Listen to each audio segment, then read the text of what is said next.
Imagine standing before a wall of stone so perfectly cut, so precisely aligned that even the most advanced technology of today could barely replicate it. Across the world, from windswept deserts to hidden mountain valleys, there are structures that defy our understanding. Monuments carved with such precision, colossal stones moved with apparent ease, and intricate designs that hint at knowledge lost to time. Who built them? And how did they achieve feats that seem almost impossible? These aren't just relics of the past. They are echoes of ingenuity that challenge everything we think we know about human history. Every doorway, every megalith, every shadowed chamber carries secrets that modern science struggles to explain. Some seem designed to align with the stars, others with forces we barely comprehend, and all of them provoke a simple, unnerving question. Could ancient civilizations possess skills far beyond our own? Join us as we step into these mysterious landscapes, uncovering discoveries that may forever change the way we see the ancient world. Perched atop a rocky hill overlooking the Ila Valley in modern-day Israel, Khirbet Qeiyafa rises from the landscape like a sentinel of the past.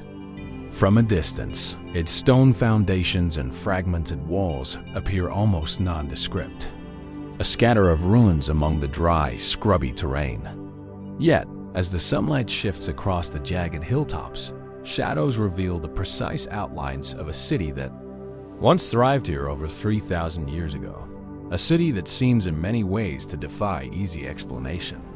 The walls are thick, fortified, and meticulously laid, forming a roughly rectangular shape with gateways aligned as if with careful purpose. Archaeologists have called it a fortress, a boundary against rival kingdoms, a testament to the organized society that might have once occupied this high ground. Excavations at Khirbet Qeiyafa have revealed streets, houses, and even a potential administrative center. Pottery fragments, tools, and inscriptions etched into clay offer glimpses into the daily life of its inhabitants. A civilization living on the edge of history as we know it. The most tantalizing discovery, however, came in the form of an ostrachan, an inscribed pottery shard bearing what may be some of the earliest examples of Hebrew writing. Scholars argue over its interpretation. Is this a record of laws, a note of trade, or a fragment of some ritual practice long forgotten? The shard alone raises questions about literacy, governance, and culture in the region during a time previously thought to be largely undocumented. Yet, even as these findings anchor Khirbet Qeiyafa firmly in history, they also deepen the mystery. Why was this city built with such formidable fortifications? Its location, commanding a strategic pass in the Ila Valley, suggests a defensive purpose. Yet the scale and sophistication hint at ambitions far beyond mere survival. Some scholars propose it was a frontier outpost of the early Israelite kingdom, possibly linked to the biblical narrative of David and Goliath. Others note that the city's construction techniques resemble those found in neighboring cultures, prompting questions about influences, trade networks, and the diffusion of knowledge. The alignment of the gates and the precision of the walls fuel further intrigue. Could they have been designed with celestial patterns in mind, subtly oriented to the sun or the stars as a guide for religious or ceremonial purposes? While mainstream archaeology stops short of claiming mystical intent, the very act of such careful urban planning in this era suggests a level of sophistication and foresight that continues to provoke debate. Every stone laid here seems deliberate, yet its full purpose eludes modern understanding.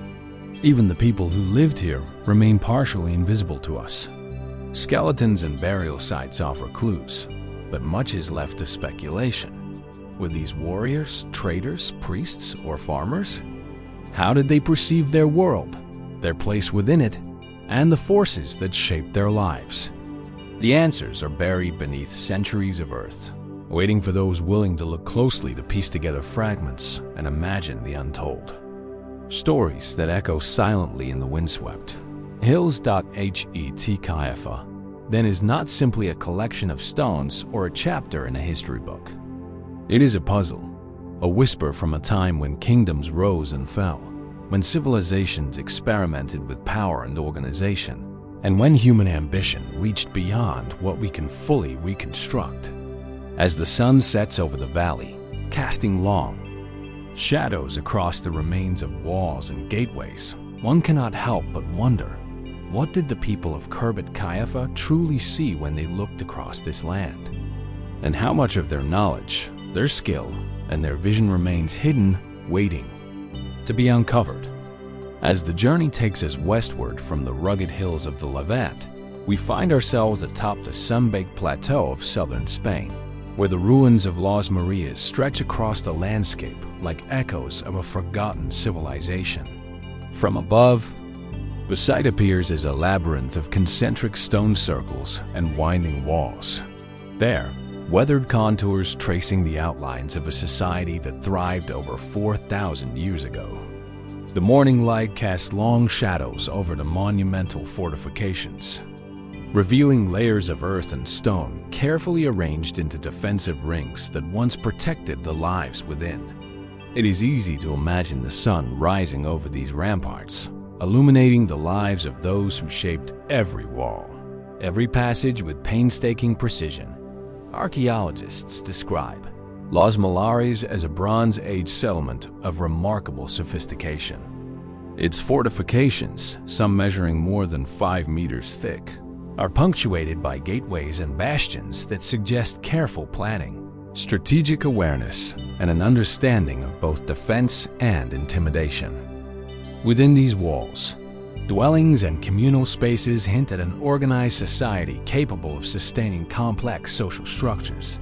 Burials in underground chambers, accompanied by weapons, ornaments, and tools, speak to rituals, beliefs, and a culture that honors both the living and the dead. Yet, despite the clarity of these findings, questions abound. How did a society of this scale coordinate construction on such a massive level without tools and techniques that we might assume were necessary? The precision and scale of Los Millares fortifications remain puzzling. Stones weighing several tons were quarried, transported, and placed with a care that modern engineers find impressive even today. No evidence points to advanced machinery, only ingenuity, brute force, and meticulous organization. Could these walls represent more than mere defense? Some researchers suggest that the layout might have encoded social or spiritual hierarchies, or that the concentric rings were designed to channel energy, observation, or ritual movement through this settlement. Others note the placement of the gates and bastions in ways that might align with celestial phenomena, patterns mirrored in cultures far removed by both time and distance. Inside the walls, the daily life of Los Millares inhabitants remains partially obscured by the passage of millennia.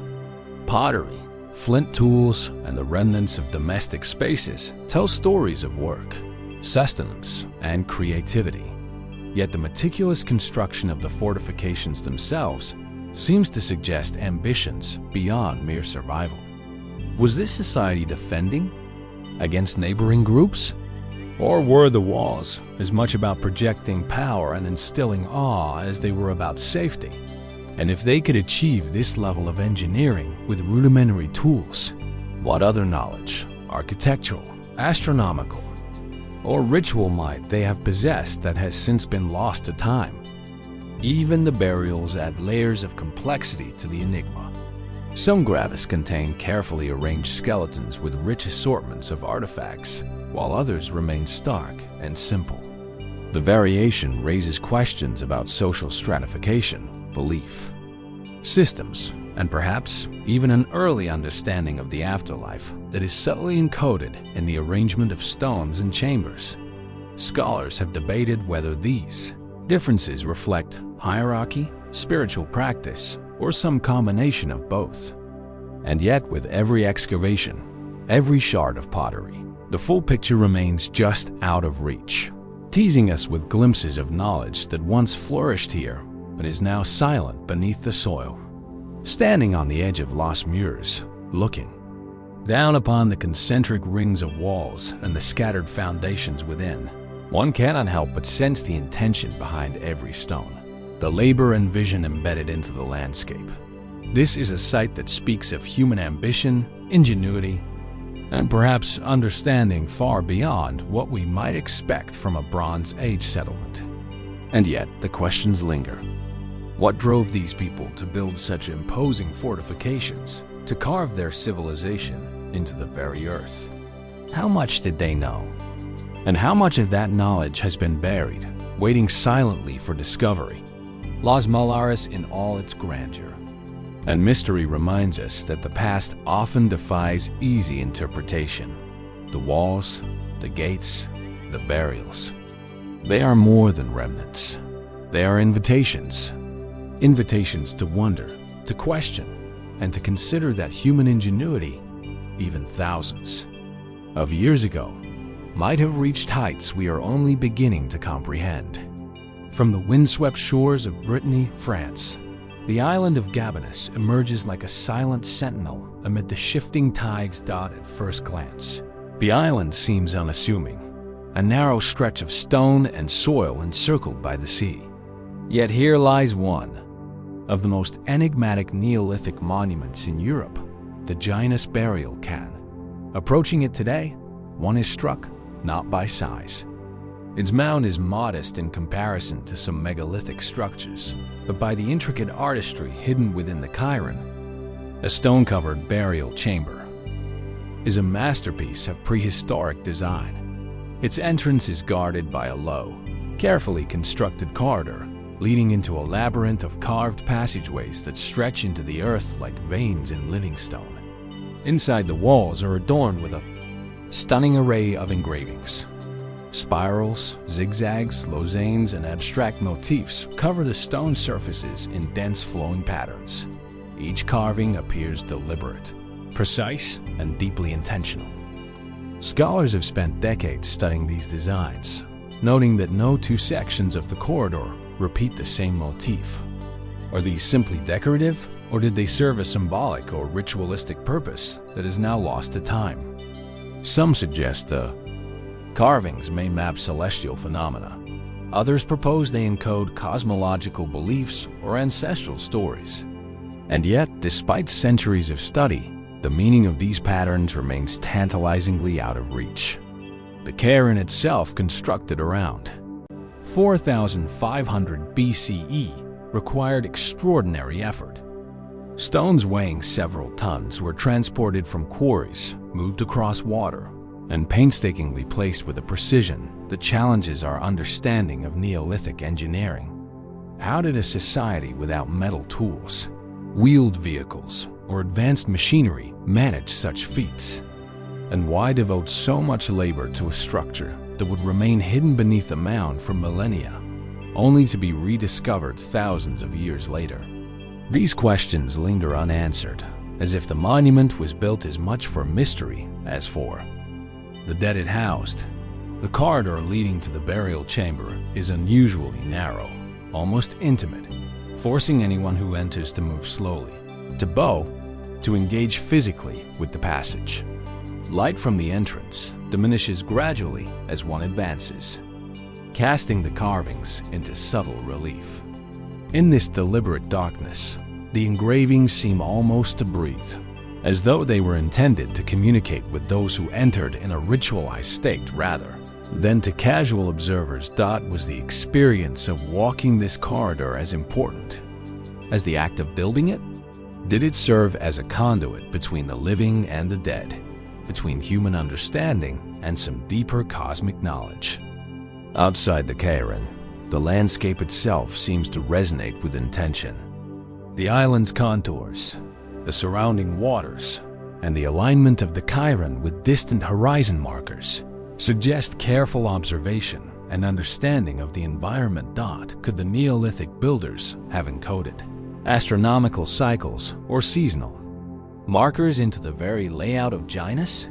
Some researchers point to potential alignments with solstices or lunar patterns, while others see echoes of similar motifs found across Western Europe, hinting at shared cultural knowledge.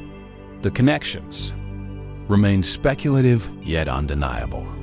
These stones were placed with care, with purpose, and with knowledge that we only partially grasp.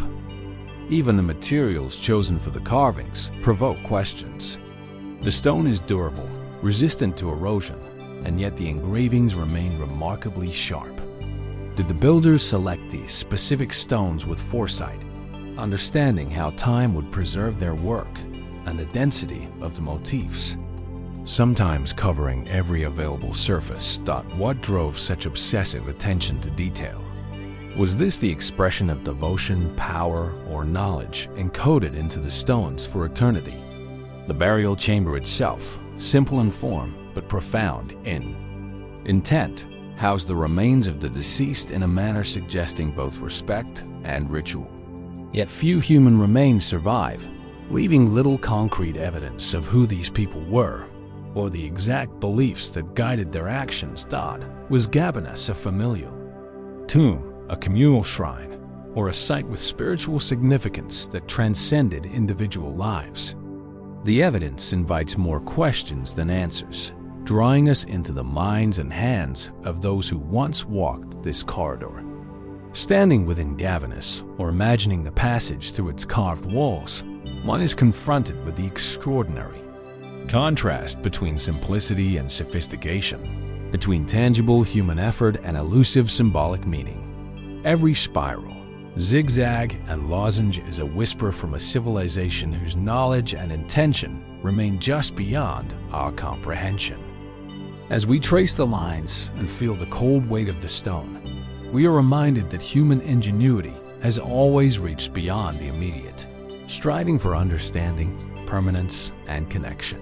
And yet, for all we have uncovered, Gavrinis keeps its deepest secrets. Who carved these stones? And why these patterns? What knowledge guided their hands? And what beliefs animated their labor? Each answer seems to reveal new mysteries, leaving us to wonder. In the quiet of the Chiron, beneath layers of earth and stone, what truths still lie hidden, waiting for those patient enough to listen? On the windswept island of Anglesey, off the northwestern coast of Wales, lies a site that has quietly endured the passage of more than 5,000 years. Bryn Celli Ddu, a Neolithic passage tomb, rises from the gentle contours of the landscape. Its mound, unassuming to the casual eye, yet rich with secrets waiting to be uncovered. From a distance, it appears as a simple earthen hill blending with the rolling fields and scattered stones of the countryside. But step closer, and the mound reveals a carefully constructed passageway, a corridor of stone and earth that is preserved within it a delicate balance between human intention and natural forces, a place where time seems to fold upon itself. The tomb's passage, a narrow, carefully aligned channel of standing stones, leads inward toward a small burial chamber at its heart. Archaeologists have shown that this chamber was intentionally oriented so that for a few days each year, the rising sun of the summer solstice illuminates the inner recess, casting light across the chamber floor. Such precision speaks of careful observation and sophisticated knowledge of astronomy. Yet the purpose remains open to interpretation. Was it simply a ceremonial recognition of the changing seasons? Or did it reflect a deeper spiritual connection between the living, the dead, and the cycles of the cosmos? Excavations at Bryn Celli Ddu have revealed multiple layers of human activity, suggesting that this site was not static, but evolved over centuries. Beneath the mound lie remnants of an earlier stone circle, a ritual landscape that predates the tomb itself. Flint tools, pottery fragments, and the occasional human bone tell stories of life and death, of daily labor, and of deliberate ceremonial practice. Yet for all the artifacts and careful study, much remains elusive. The tomb's alignment, its location within the landscape, and the precision with which it was built continue to provoke questions. How did a Neolithic society with tools limited to stone, bone, and wood achieve such architectural sophistication? Even the stones themselves invite speculation. Some bear subtle carvings, incised lines that echo patterns seen in other megalithic sites across Britain and the island. Could these have been symbolic, encoding beliefs, rituals, or messages now lost to us? The interplay between the stones, the mound, and the surrounding terrain suggests a deliberate choreography, an understanding of sightlines, shadow, and perspective that implies both practical knowledge and spiritual intent. Was Bryn Celli Ddu a calendar, a temple, or a bridge between the earthly and the divine? The excavation history of the site adds another layer of intrigue. Archaeologists have noted that some stones were moved or rotated over time, perhaps reflecting shifting ceremonial practices or evolving cultural priorities. The tomb was apparently revisited by successive generations, each leaving its mark, yet still preserving a core vision established by its earliest builders. This continuity raises questions about the knowledge passed down over centuries. How did these communities retain their understanding of astronomical alignments, ritual practices, and construction techniques without written records? Local legend and folklore deepen the sense of mystery, long before Bryn Celli Ddu was studied. Scientifically, the site was known as a place of strange occurrences and spiritual resonance. Tales of lights, sounds, and inexplicable sensations persist, echoing a human fascination with thresholds, places where the boundary between the ordinary and the extraordinary seems permeable. Could these stories, however embellished over time, preserve fragments of ancient experience, memories encoded in the landscape that modern science can glimpse but never fully reconstruct? The tomb's interior offers a quiet, almost sacred atmosphere. Standing within the chamber, the air feels heavier, the light softer, and the sense of human presence more acute. Here, time collapses. The builders who set the stones, the generations who revisited the site, and the modern observers all occupy the same space, layered one atop another. The silence is profound, broken only by wind through the surrounding fields or the distant cry of a bird. Yet it seems to hum with the labor, intention, and ritual of millennia past. Bryn Celli Ddu also presents questions about the wider landscape, its relationship to nearby monuments, to other Neolithic sites across Anglesey and the British Isles suggests networks of knowledge, influence, and cultural exchange. Were the tomb and its predecessors part of a broader system of observatories, ritual centers, or social hubs? And if so, what knowledge did these communities share that enabled such remarkable feats of construction, alignment, and continuity over centuries? The answers remain tantalizingly out of reach. Even the very act of building the tomb challenges modern expectations. Stones weighing several tons were quarried, transported, and positioned with a precision that speaks of immense labor and planning. Without metal tools or wheeled vehicles, how did these people achieve such results? Was it sheer human ingenuity and perseverance? A sophisticated understanding of mechanics, or perhaps knowledge we no longer possess? Each possibility carries its own fascination and raises further questions about the limits of ancient human capability. As we step back and survey the mound and its surroundings, the full picture remains tantalizingly incomplete. Bryn Celli Ddu is a testament to human ambition, observation, and creativity. Yet, it is also a reminder of what we have lost. The people who built it left no written explanations, no detailed records, only the enduring stones and their alignment with the natural world. What did they see when they looked across the land? And what did they intend when they set each stone in place? In the quiet of the Welsh countryside, Bryn Celli Ddu stands as both a monument and a question. Its passages, its stones, and its alignment speak to knowledge, ritual, and human ingenuity. Yet much remains hidden beyond the grasp of even our most careful study. And so we are left to wonder what truths, what understanding, and what mysteries remain sealed within the mound. waiting for those who might one day uncover them.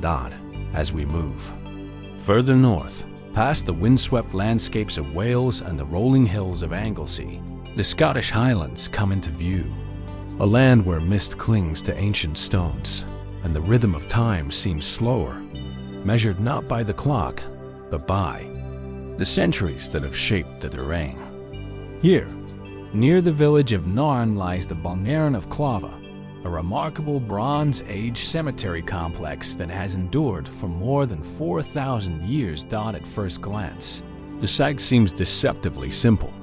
Circular stone structures scattered across open grassland, some with low curbstones forming concentric rings, others marking small passage tombs, their entrances leading into shadowed chambers within the earth. Yet, as with so many prehistoric sites, the simplicity is only apparent. Look closer, and the intricacy, intention, and mystery reveal themselves. Balnearin of Clava consists of a series of cairns and ringed monuments, each carefully positioned in relation to the surrounding landscape and to one another. Some are surrounded by standing stones, their vertical forms casting long, silent shadows as the sun rises and sets over the hills. Others feature passageways aligned with the solstices, allowing sunlight to penetrate the inner chambers at precise times of the year. Such alignment suggests not only an understanding of astronomy, but a deliberate desire to connect the living world with cycles far larger than themselves. What knowledge allowed Bronze Age societies to construct these monuments with such precision? And what meaning did these alignments hold for the people who built them? Archaeologists have excavated parts of the Clava cemetery, uncovering cremated remains carefully placed within the cairns alongside fragments of pottery and stone tools. The arrangements indicate ritual hierarchy and reverence. Yet they also raise questions about the society that created them. Why construct such elaborate monuments for the dead? Was it merely to honor those who had passed? Or was there a deeper intention, an understanding of the cosmos, life, and death that we can only glimpse through the surviving stones? Each cairn and standing stone seems to speak to a worldview in which the cycles of the sun, the moon, and the seasons were intertwined with human existence in ways we struggle to fully comprehend. The precision of the Clava monuments continues to astonish. Stones weighing several tons were quarried, transported, and positioned with careful thought, forming circular layouts that have survived millennia with remarkable stability. The curbstones themselves often vary in size and height in ways that may have been symbolic.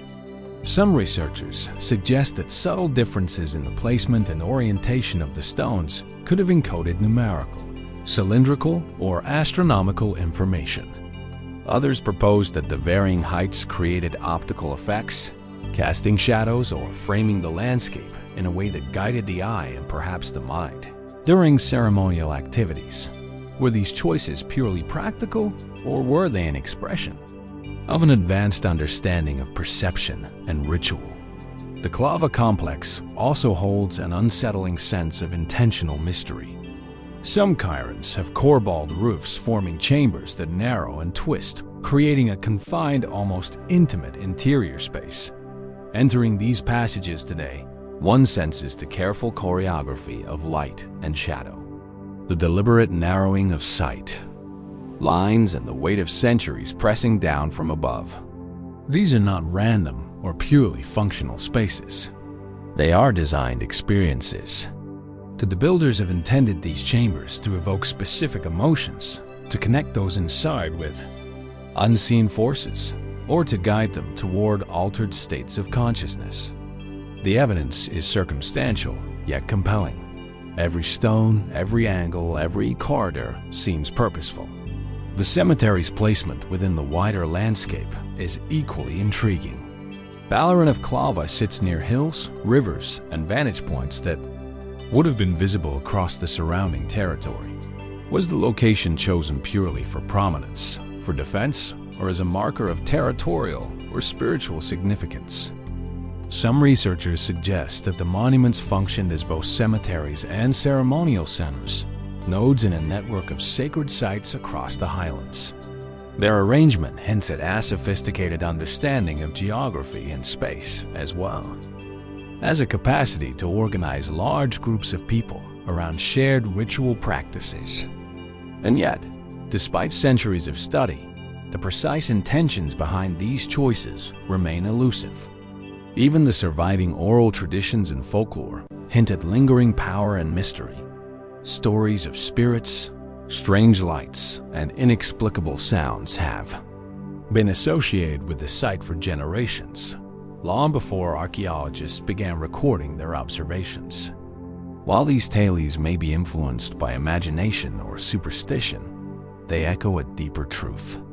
Ballarin of Clava is a place that continues to captivate and unsettle. The stones themselves, weathered by wind and rain, seem almost to hum with energy, as though they carry the memory of countless ceremonies, observations, and intentions embedded within their very form. Standing among the rings in Ka, one is struck by the scale of human effort and vision required to create such a complex. The builders of Ballarin of Clava invested not only labor and skill, but perhaps an understanding of the world that is partly lost to us. Every alignment, every passage, every subtle difference in stone placement offers a hint. Yet the full meaning remains tantalizingly out of reach. What knowledge guided these hands, and what beliefs shaped their minds? Ballarin of Clava reminds us that the past is not always linear or fully knowable. Its stones endure as silent witnesses to ambition, ritual, and perhaps wisdom that modern humans can only glimpse. As the mist drifts across the highland grass, brushing against standing stones and circling cannons, we are left to ponder what secrets, what knowledge, and what intentions remain hidden in the earth here. And how much of that understanding encoded in stone and shadow has yet to reveal itself to those patient enough to search. Far across the Mediterranean, perched atop the limestone cliffs of Malta, the Hagar Qim temples rise from the earth with a quiet, commanding presence. From a distance, the complex seems almost to emerge from the landscape itself, its megalithic stones blending seamlessly with the rugged terrain and the glinting waters below. The wind sweeps across the plateau, carrying salt and the scent of the sea, while the sun casts sharp shadows across the uneven surfaces of stones that have endured more than 5 millennia. Here on this small island, humans carved a world of stone that continues to intrigue, astonish, and challenge our understanding of prehistoric engineering. Hagar Qim is a monumental temple complex dating back to between 3,600 and 3,200 BCE. Part of Malta's remarkable megalithic heritage, its structures are composed of massive limestone blocks, some weighing several tons, carefully arranged to form temples, altars, and enclosures. The stones are not merely piled. They are positioned with such precision that the joints between them remain tight, even after thousands of years of exposure to the elements. Archaeologists note the sophistication of these constructions. Curved walls, intricately carved altars, and carefully aligned passageways suggest deliberate planning, mathematical understanding, and remarkable architectural skill. But beyond the technical achievements lies the greater mystery. Why were these temples built? And what knowledge guided their construction? The layout of Hagar Qim hints at a connection with the cosmos. Certain stones and chambers are aligned with the solstices, allowing sunlight to penetrate the inner sanctuaries at specific times of year. During the summer solstice, for instance, light falls directly across the entrance and illuminates the temple's inner recesses, an effect that could not have been accidental. Were these alignments part of agricultural or seasonal rituals marking the passage of time for the community? Or were they expressions of a spiritual understanding connecting humans with celestial cycles in ways that may now be lost to us? The precision with which these alignments were achieved raises profound questions. How could a society without modern instruments, metal tools, or advanced mathematics orchestrate such a feat with such consistency? Inside the temples, the artistry continues to captivate. The stones are adorned with carvings of spirals, concentric circles, and abstract motifs that echo patterns found across Europe and the Mediterranean, suggesting shared cultural or symbolic languages. Western France, near the banks of the Bougon River, a series of lowland mounds rise from the landscape, blending almost imperceptibly with the gentle undulations of the terrain. At first glance, these tumuli may seem modest, unassuming relics of an ancient past. Yet beneath the grass and soil lie some of the most enigmatic burial structures of Neolithic Europe. The Tumulus of Bougon, a complex of monumental mounds that has stood largely intact for over 6,000 years. From the outside, they are simple earthen forms, circular and modest in height.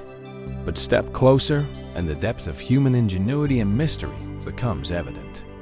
These are not mere graves. They are carefully constructed spaces of ritual, memory, and possibly knowledge, painstakingly created by a civilization whose sophistication still challenges modern understanding. Excavations reveal a remarkable interior world beneath the mounds. Chambers lined with stone contain multiple burials, often arranged with deliberate care. Skeletal remains lie alongside polished stone axes, pottery fragments, and other artifacts that suggest a culture deeply concerned with ritual, ancestry, and perhaps cosmology. Some chambers appear almost maze-like, with stones placed to create narrow corridors, chambers, and alcoves guiding movement through the space in ways that may have been significant to ceremonies or the experience of the living. Were these constructions designed to honor the dead, to safeguard sacred knowledge, or to act as thresholds between worlds seen and unseen? The precision of construction is striking. Stones weighing several tons were quarried, transported, and carefully positioned with an expertise that suggests an intimate understanding of material properties, leverage, and balance. The chambers are remarkably durable, with inner spaces maintaining structural integrity across millennia. How did a Neolithic society without metal tools or wheeled transport accomplish such feats with such regularity and sophistication? The answer may lie partly in human ingenuity and communal labor, but the scale and precision continue to provoke questions about lost techniques or knowledge that modern archaeologists can only speculate upon. The arrangement of the Bougon tumuli within the landscape is equally intriguing. Some mounds appear to form intentional alignments with each other, hinting at a spatial organization that goes beyond mere burial convenience. Could these patterns encode information about the cosmos, seasonal cycles, or social hierarchy? While mainstream archaeology cautions against overinterpretation, the placement invites contemplation. Each mound, each chamber, each stone seems deliberate, raising questions about what knowledge was important enough to preserve in this enduring form. Artifacts recovered from the site add another layer of fascination. Polished axes, flint tools, and finely crafted pottery suggest both everyday utility and ceremonial importance. Some objects show wear consistent with repeated handling, while others appear to have been placed intentionally as offerings or markers. Within the tombs, what did these people intend to communicate through the objects they left behind? Were they recording status, belief, or memory? Or could some items encode knowledge or understanding that was considered essential for the living to carry forward? Even the burials themselves hint at complexity. Some skeletons are arranged in seemingly deliberate orientations, while others are placed with layers of soil, ash, or stones that may reflect ritualized patterns. Did these arrangements correspond to social status, cosmological belief, or cycles of life and death? The variability between tumuli suggests that while there may have been shared principles, Each mound was unique, a manifestation of knowledge, belief, or authority that cannot be fully reconstructed today. The Tumulus of Bougon also invites us to consider the sensory experience of those who built and used it. Moving through a chamber, one feels the cool, confined air, the texture of stone under fingertips, the weight of earth pressing down from above. Shadows shift along the walls, and even without illumination from fire or daylight, one can imagine the careful choreography of light and movement designed to evoke reflection, reverence, or perhaps a connection to forces beyond the human. Were these chambers intended to be experienced in ritualized ways, engaging the senses, guiding thought, or inspiring awe? The broader landscape adds yet another dimension to the mystery. The Bougon Mounds occupy a region rich in rivers and natural markers, suggesting that the location itself was significant. Some researchers propose that the site functioned not only as a cemetery, but also as a ceremonial center, a hub of social, spiritual, or astronomical knowledge. Were the mounds part of a network of sacred spaces across Western France coordinated to mark time, territory, or celestial events? Or were they expressions of a local community's beliefs reflecting a worldview now almost entirely lost? Even after centuries of study, the Tumulus of Bougon continues to defy easy explanation.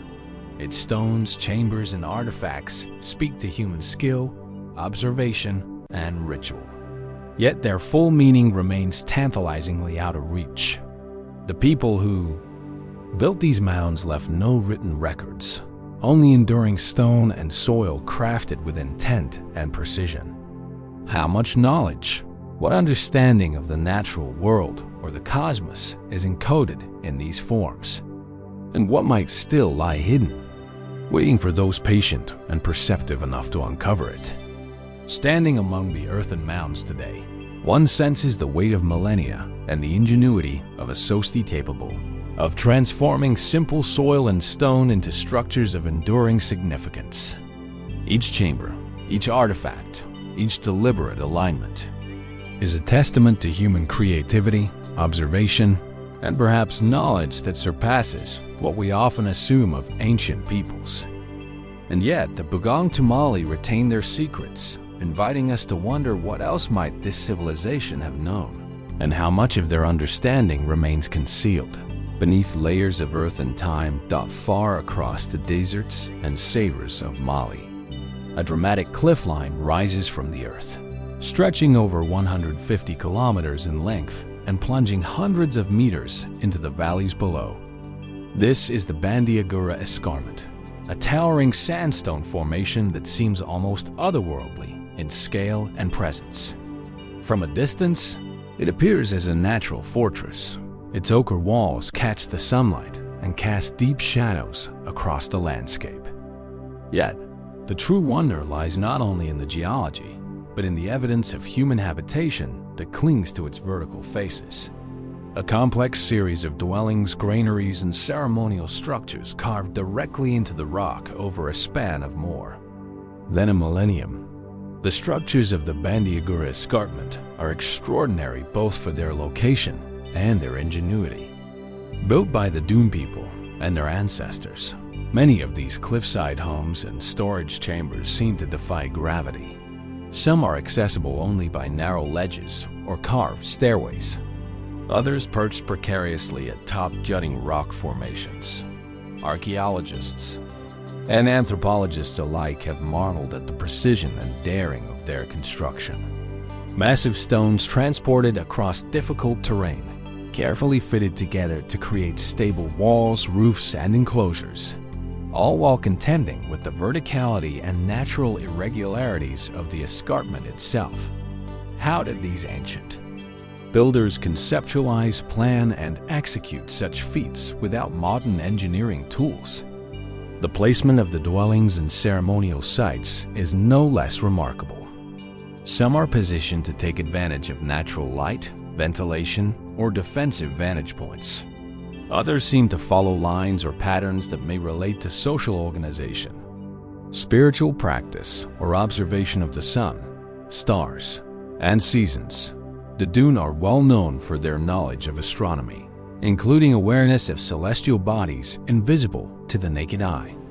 And some researchers speculate whether the escarpment's architecture was influenced by or designed to align with these observations. Were these cliffside settlements constructed solely for survival and community? Or did they also serve as instruments for ritual, observation, or the preservation of knowledge? Within the Bandiagara Escarpment, the dwellings themselves vary in form and function. Simple granaries stand alongside multi-room homes, while ceremonial shrines and sacred spaces hint at a society with complex social, spiritual, and cultural systems. Many structures feature carved doorways, niches, and platforms, all precisely adapted to the contours of the rock.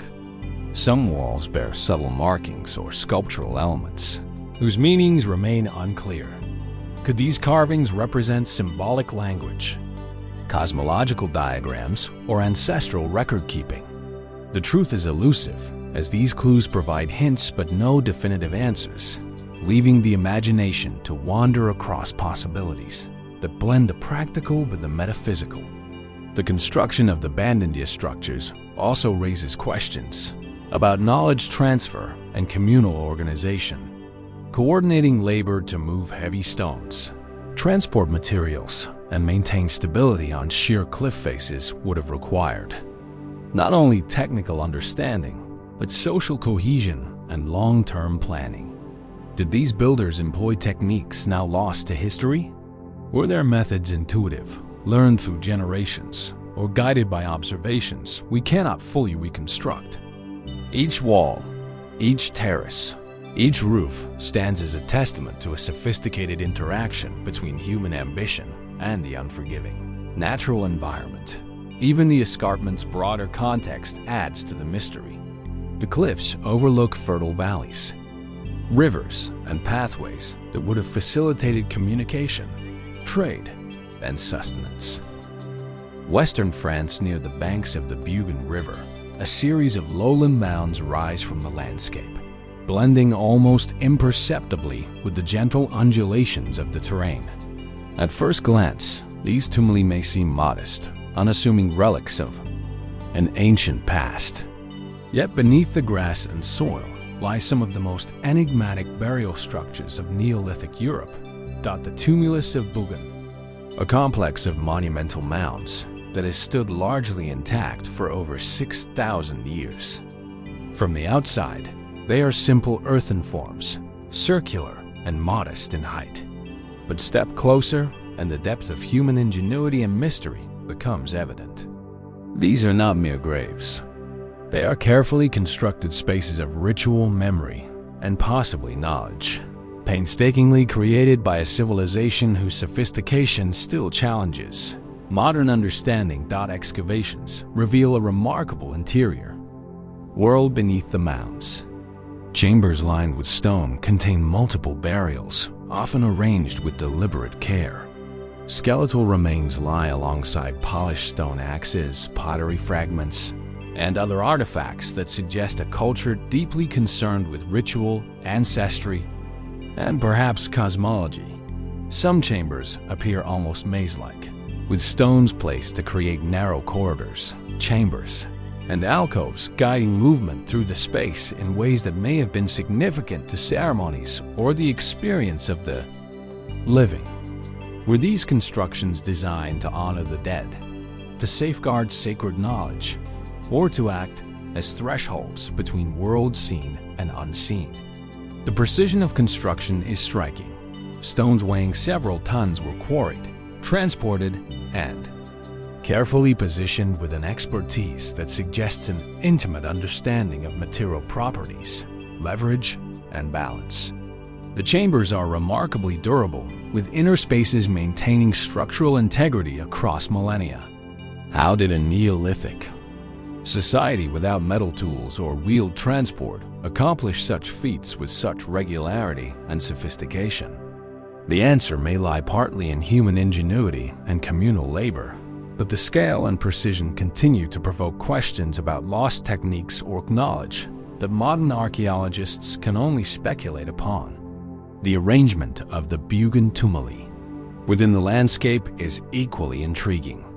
Some mounds appear to form intentional alignments with each other, hinting at a spatial organization that goes beyond mere burial convenience. Could these patterns encode information about the cosmos, seasonal cycles, or social hierarchy? While mainstream archaeology cautions against overinterpretation, the placement invites contemplation.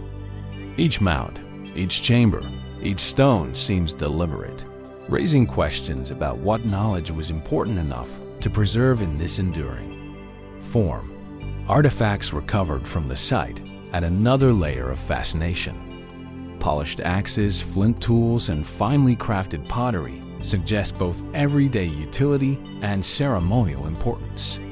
Some objects show wear consistent with repeated handling, while others appear to have been placed intentionally as offerings or markers.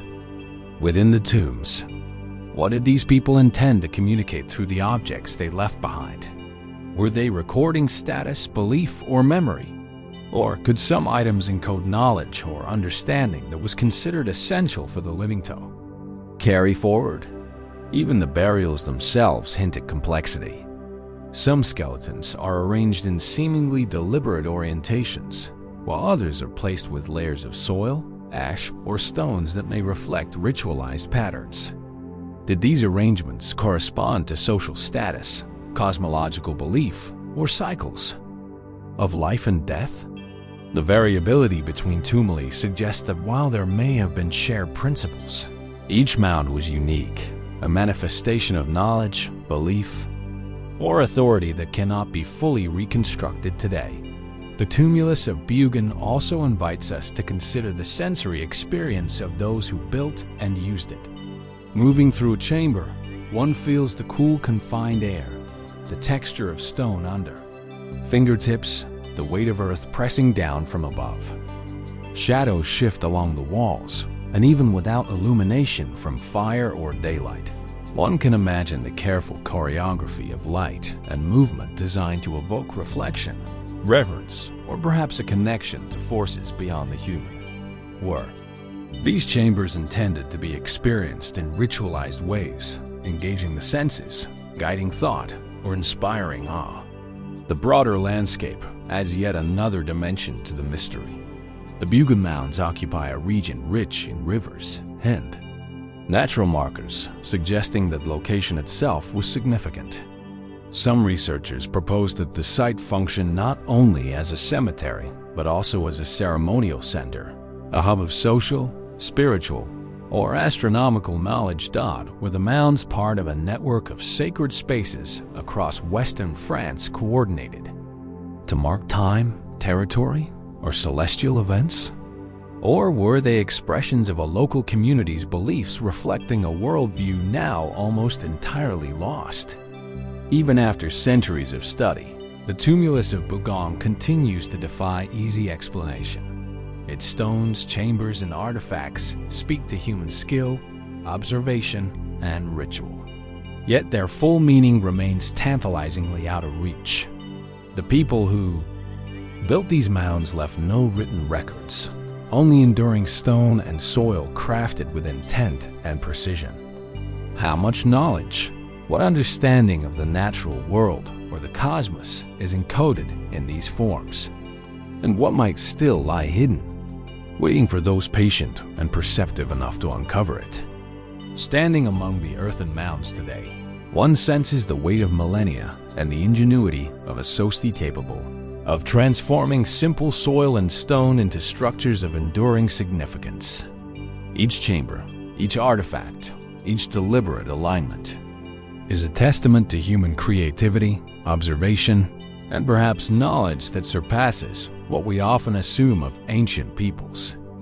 And yet, the Bougon tumuli retain their secrets, inviting us to wonder what else might this civilization have known, and how much of their understanding remains concealed beneath layers of earth and time far across the deserts and savors of Maui. A dramatic cliffline rises from the earth, stretching over 150 kilometers in length and plunging hundreds of meters into the valleys below. This is the Bandiagara Escarpment, a towering sandstone formation that seems almost otherworldly in scale and presence. From a distance, it appears as a natural fortress. Its ochre walls catch the sunlight and cast deep shadows across the landscape. Yet, the true wonder lies not only in the geology, but in the evidence of human habitation that clings to its vertical faces.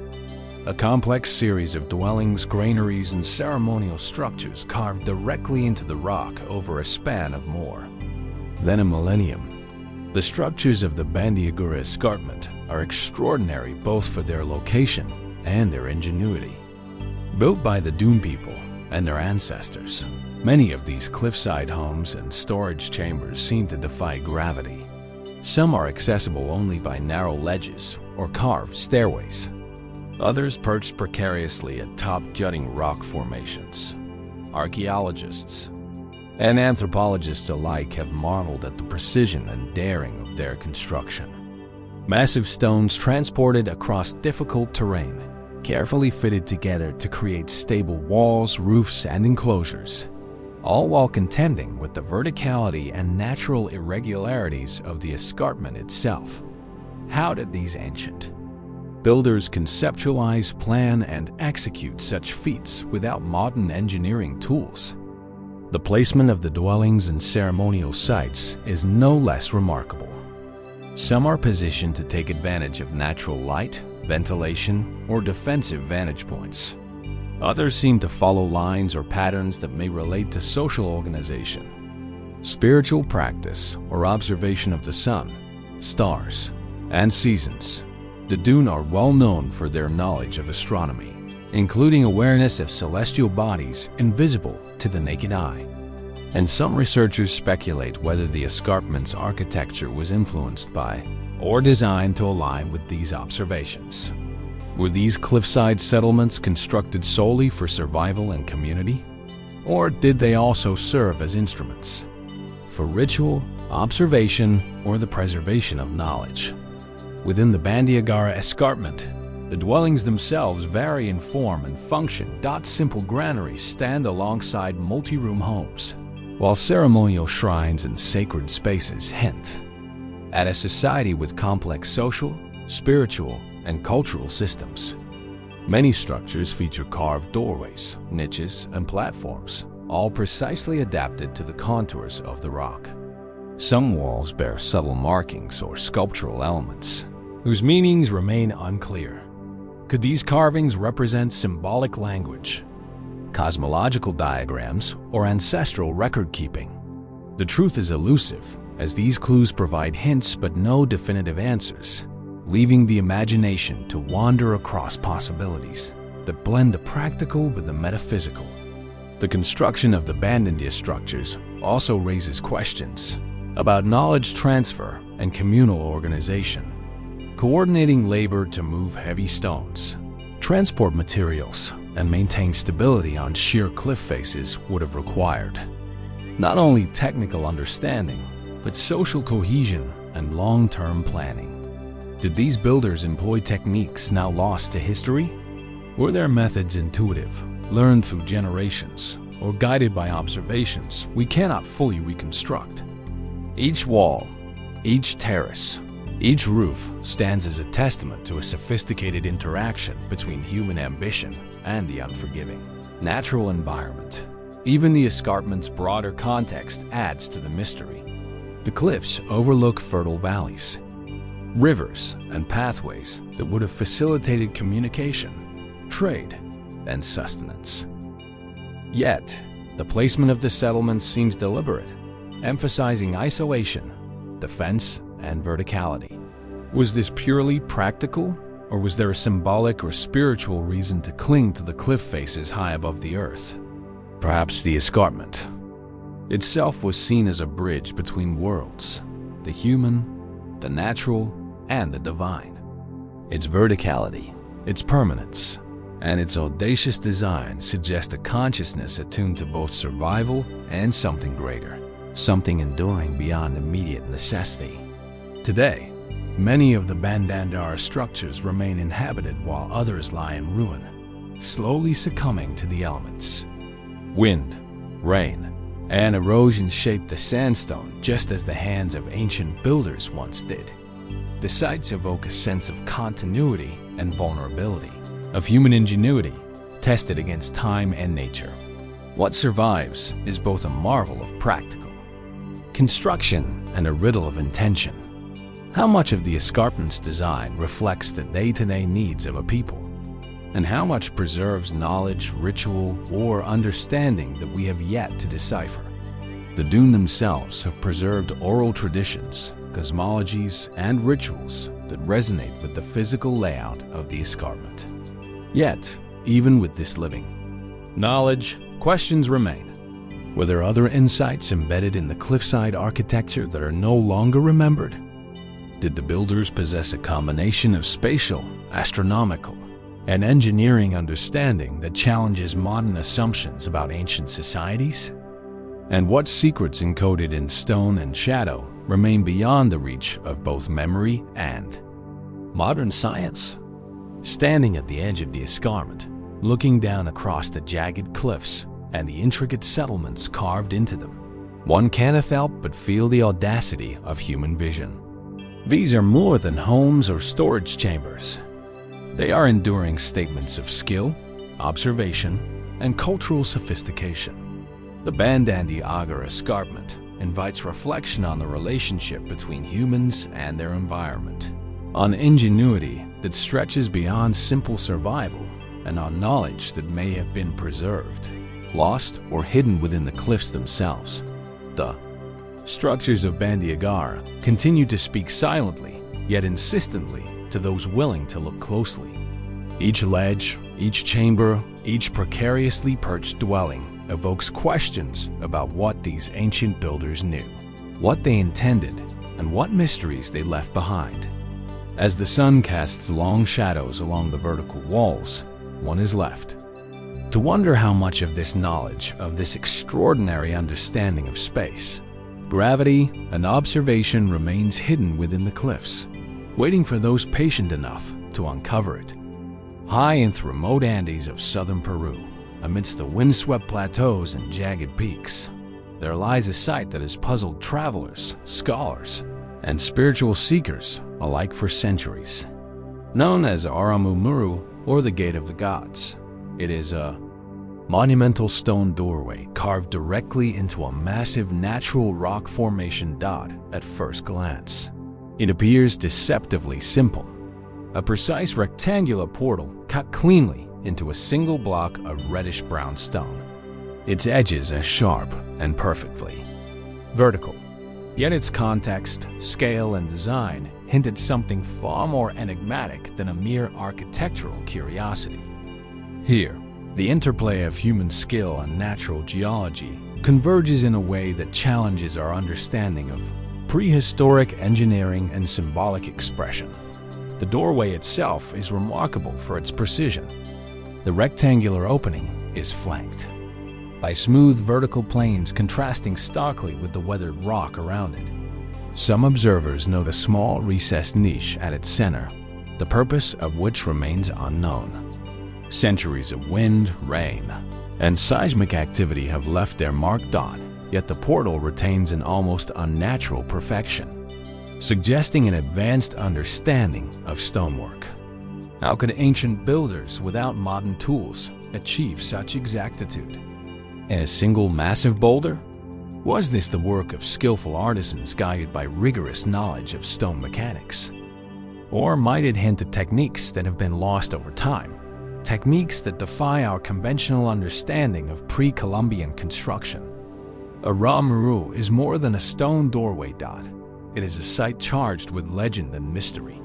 Local lore speaks of the gate as a threshold between worlds, a passage through which ancient beings or the spirits of the Andes could travel. Some say that it was once an entrance to a hidden city or a repository of ancient knowledge. Others that it is aligned with celestial events or energetic ley lines. While these stories are difficult to substantiate scientifically, they underscore a crucial truth. The site commands attention not only for its physical attributes, but also for the human imagination it has inspired for generations. The rock formation itself is striking. Smooth, rounded surfaces contrast with naturally jagged edges, creating a visual tension between the raw forces of geology and the deliberate interventions of human hands. The doorway is set within this natural tableau in a way that seems intentional, almost as though the builders sought to harmonize their creation with the rhythms of the surrounding landscape. Could this be evidence of a broader cosmological or spiritual understanding, a recognition of sacred geography and the interplay between human action and natural forms? The Andes are a land of dramatic contrasts, high peaks and deep valleys, sunlight and shadow, wind and silence, and Aramu Muru seems perfectly attuned to this environment. Visitors today report a palpable sense of presence in front of the gate. The air seems charged, the silence profound, the stones almost resonant under touch. Some speculate that this may have been intentional, that the doorway was designed not just as a physical portal, but as a ceremonial or ritualistic threshold, a place to inspire awe, reflection, or spiritual transformation. If so, what rituals might have taken place here? And what knowledge or experience were the builders attempting to encode in stone? Were the proportions, angles, and placement chosen for practical, spiritual, or symbolic purposes, or all three simultaneously? Aramu Muru also raises questions about context and culture. Unlike many megalithic sites, it is not part of a larger complex of buildings or chambers. Yet, its scale and craftsmanship suggest significant effort and purpose. Did it serve as a standalone monument, a marker in a larger network of sacred sites, or an isolated experiment in stonework and symbolism? And what motivated such labor-intensive precision in a remote, high-altitude location far from the major settlements of the region? The answers remain elusive, but the doorway's enduring presence testifies to a deliberate human intention, one that continues to intrigue and challenge contemporary understanding. The niche at the center of the doorway adds further mystery. Some researchers speculate that it may have held offerings, ritual objects, or symbolic elements related to cosmology or ancestor worship. Others suggest that it may have functioned as a kind of interface between the human and the divine, a focal point designed to concentrate attention, energy, or perception. Whatever its purpose, the niche reinforces the sense that this was not a utilitarian structure, but a symbolic creation designed to communicate or facilitate something beyond ordinary life. Even the landscape around Aramu Muru enhances its enigmatic aura. Jagged cliffs, sparse vegetation, and the distant sweep of the Andean plateau create a backdrop that emphasizes isolation, grandeur, and permanence. The site's position may have been carefully chosen to frame views, catch the light at specific times of day, or align with geographical or celestial markers. Could these alignments indicate an advanced understanding of astronomy or environmental cycles encoded in stone for practical, spiritual, or mnemonic purposes? Or were they intended to evoke contemplation, awe, or an encounter with the sublime? Standing before the gateway, one cannot help but feel the convergence of human ingenuity and mystery. The doorway is simple in form, yet profound in implication, a silent witness to human effort, intention, and curiosity across the centuries. Its precision, its placement, and the legends that surround it all suggest knowledge and capability far beyond what we might expect of prehistoric builders in the Andes. And yet, despite study and speculation, Aramu Muru retains its secrets. As the wind sweeps across the plateau and the sun casts long shadows against the stone, the question lingers. What was this doorway meant to be? A ceremonial portal, a marker of knowledge, or a threshold between worlds? What understanding guided the hands that carved it? And what insight did they hope to leave behind?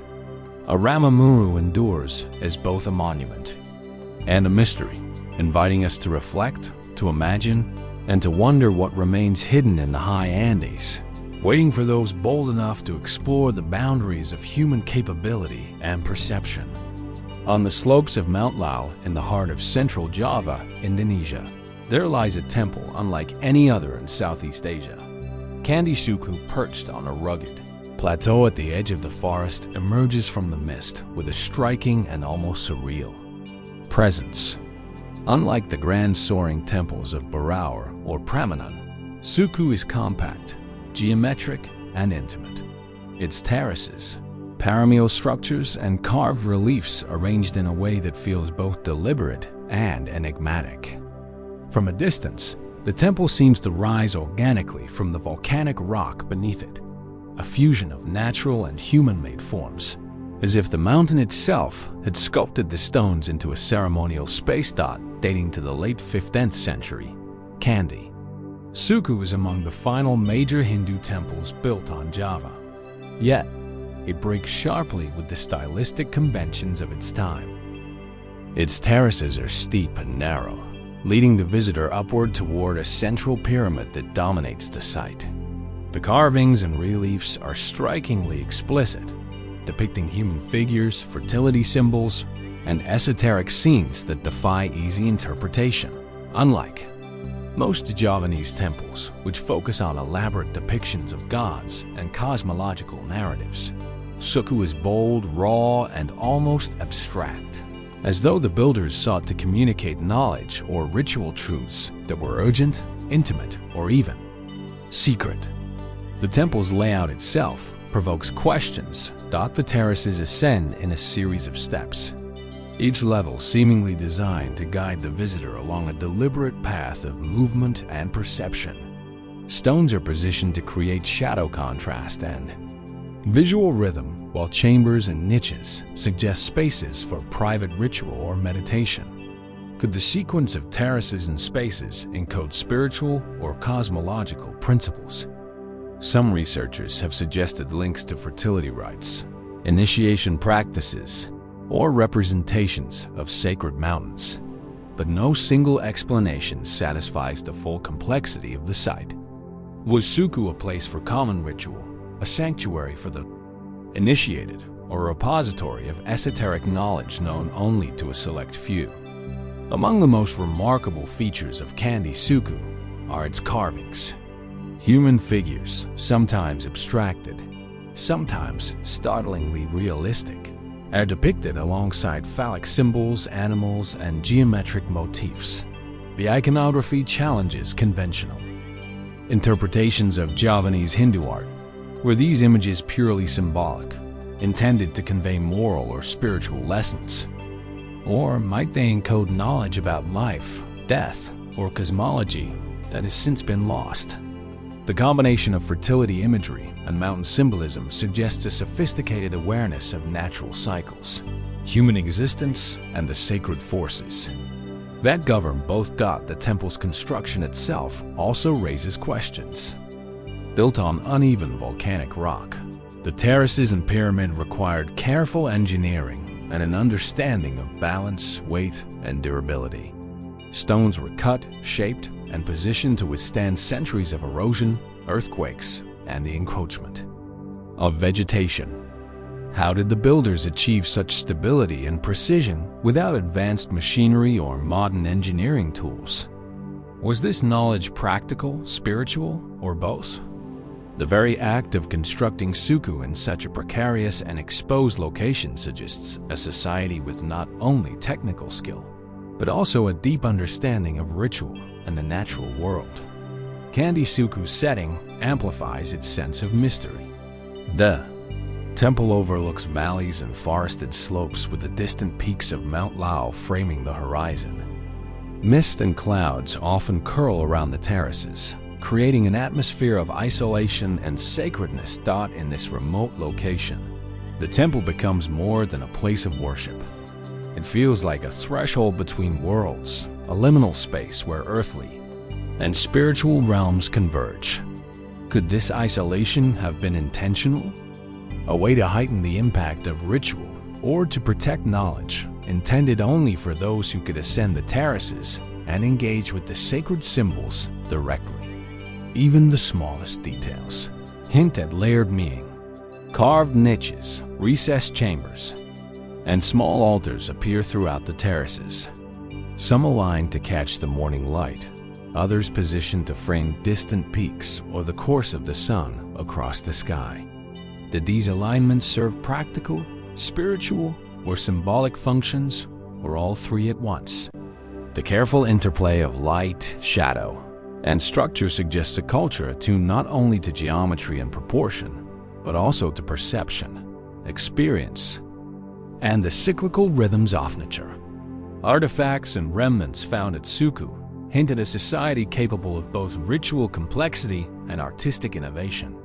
While the temple's iconography is often provocative, it also reflects an intimate knowledge of human anatomy, natural processes, and symbolic systems.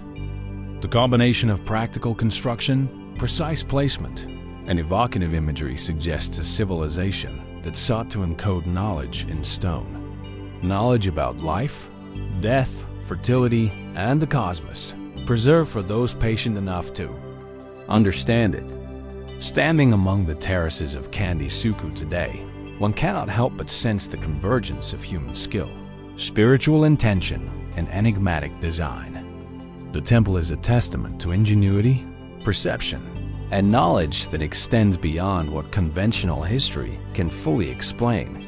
Each carved stone, each aligned chamber, and each deliberate terrace invites contemplation. What were the builders attempting to communicate? What truths about life, the universe, or human existence did they hope to preserve? Candi Cetho endures as both a monument and a mystery. Its terraces, carvings, and pyramidal form continuing to inspire awe and curiosity in the quiet of the Gavrinis. Highlands among mist and volcanic stone, the temple challenges modern understanding, reminding us that ancient civilizations often possessed insights, skills, and perspectives far beyond what we imagine. And so we are left to wonder what knowledge lies hidden in these terraces, waiting for those willing to seek it, and how much of what the builders of Suku understood remains inaccessible, etched in stone but elusive to the mind. Rising from the verdant plains of Tonga Tapu, the largest island of Tonga, a monumental stone structure commands attention in its serene and seemingly untouched surroundings. Known as Hagar Qim, Maui, this trilithon, a formation of two massive upright stones supporting a horizontal lintel, stands as a silent sentinel against a vast Pacific sky. From a distance, it appears deceptively simple. Three stones arranged in precise alignment, weathered by centuries of wind, sun, and rain. Yet its scale, symmetry, and enduring presence reveal a sophistication that continues to puzzle scholars and visitors alike. At nearly 6 meters high, with each upright stone weighing tens of tons, Hagar Qim Maui is a testament to human ambition and skill in a landscape that offers no modern tools to aid its construction.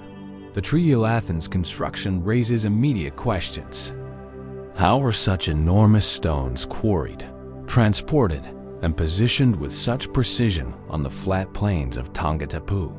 The largest stones are estimated to weigh around 30 tons. Yet, they were raised and balanced to create a perfectly horizontal lintel, an engineering challenge that would be remarkable even today. Some researchers suggest the use of rudimentary ramps, levers, and human coordination. Yet the sheer audacity of the undertaking hints at knowledge, organization, and vision far beyond what is typically attributed to Polynesian societies of the 13th century when Hagar Qim Maui is believed to have been erected. Could the builders have possessed techniques or understanding now lost to time? Skills passed through oral tradition, but no longer practiced.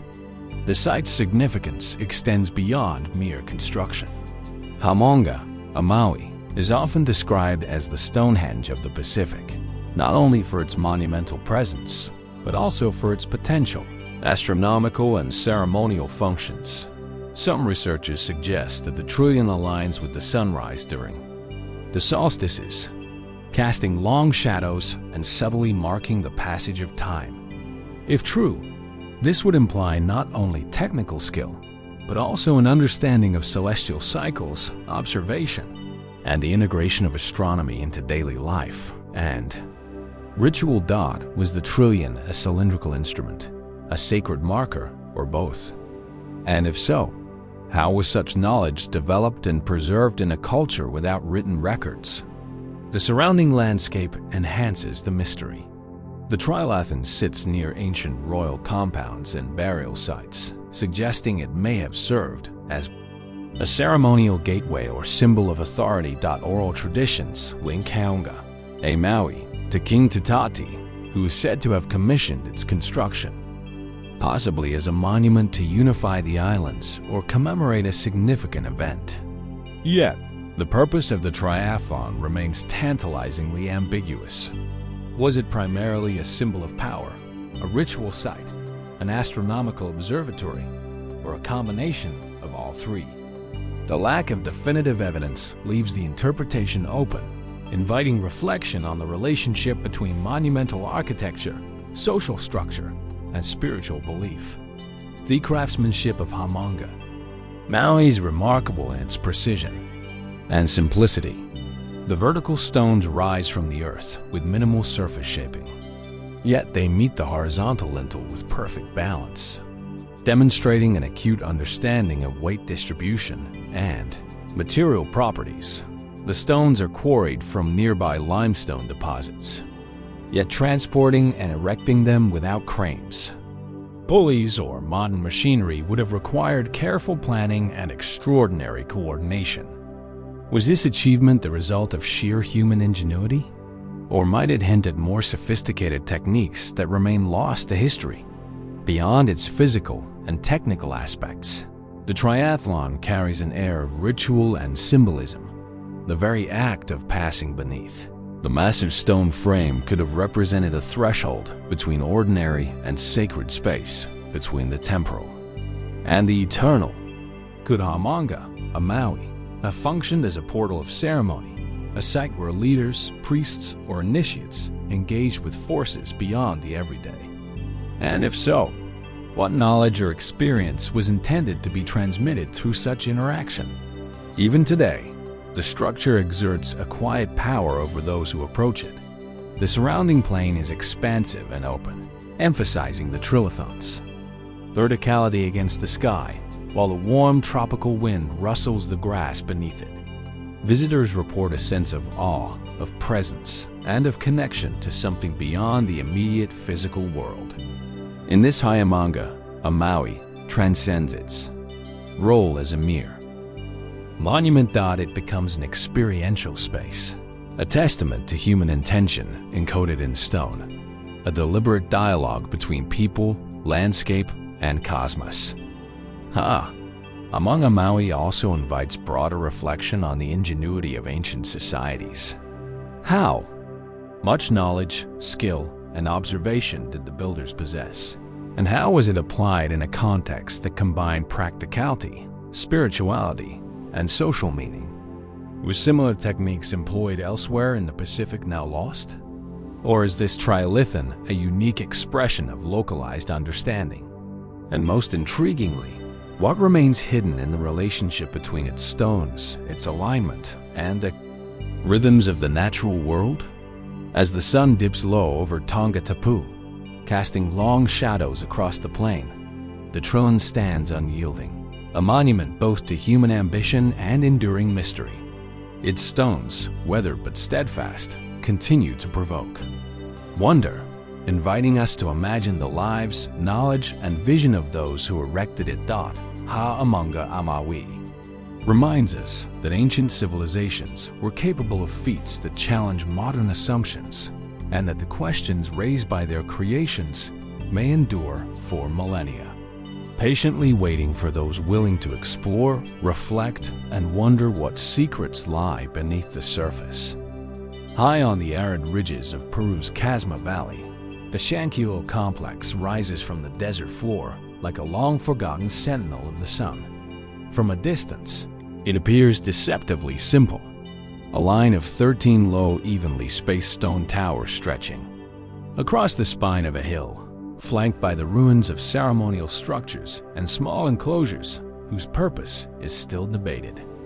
But as one draws nearer, the scale and precision of the site become impossible to ignore. Each tower carved from the local stone is remarkably uniform in height and width, and their alignment with the rising and setting sun across the years startlingly exact.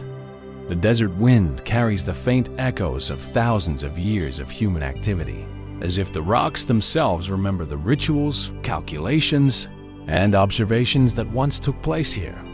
Archaeologists have dated Chankillo to around 300 BCE, placing it firmly within the pre-Columbian world of the Chasma-Sican culture. Yet even with this temporal placement, the sophistication of the site astonishes modern researchers. The 13 towers spanning approximately 300 meters along the ridge are understood to function as a solar observatory, a precision calendar etched in stone. Each day, the sun would rise or set in alignment with a particular tower, allowing ancient observers to track the solar year, the changing seasons, and perhaps even to anticipate agricultural cycles. In a landscape that is stark and unforgiving, the ability to predict the seasonal rains and the timing of planting and harvesting could mean the difference between survival and scarcity. Standing atop the ridge, looking down the line of towers, toward the horizon, one can almost imagine the ancient priests or astronomers tracing the sun's path, marking its progress with careful attention. And yet, for all the technical understanding this implies, Chankillo is more than a tool for agriculture. The layout, the ceremonial enclosures, and the way the towers interact with the surrounding landscape suggest a culture deeply invested in the rhythms of the cosmos. The sun was not merely a light in the sky. It was a force to be honored, observed, and perhaps even communicated with. The precision of Chankillo continues to baffle researchers. How did a society that existed over 2,000 years ago manage to align these towers with such accuracy without the benefit of telescopes or modern instruments? Scholars point to careful observation and painstaking trial and error, noting that over time subtle errors in alignment would have been corrected by those who use the observatory daily. Yet the question lingers. Why go to such lengths? Was this purely practical, a sophisticated calendar for agricultural needs, or did the towers serve a symbolic purpose as well, marking the power of the elite or connecting the earthly and celestial realms? Beyond the practical and ceremonial explanations, Chankillo has invited more speculative interpretations. Some researchers have suggested that the site may have been used for ritualistic or astronomical practices that we no longer understand. Perhaps even functioning as a solar temple, where the movements of the sun were closely tied to religious or spiritual observances. Others have noted subtle patterns in the landscape and alignments that hint at knowledge of phenomena beyond the solar cycle. Patterns that some claim could indicate an awareness of lunar cycles, planetary positions, or even eclipses. These theories remain highly debated, but they underscore the sense of mystery that surrounds Chankillo. Walking along the line of towers today, one can still feel the deliberate geometry of the place. Each stone seems to whisper of careful planning, of generations observing and recording the sun's journey.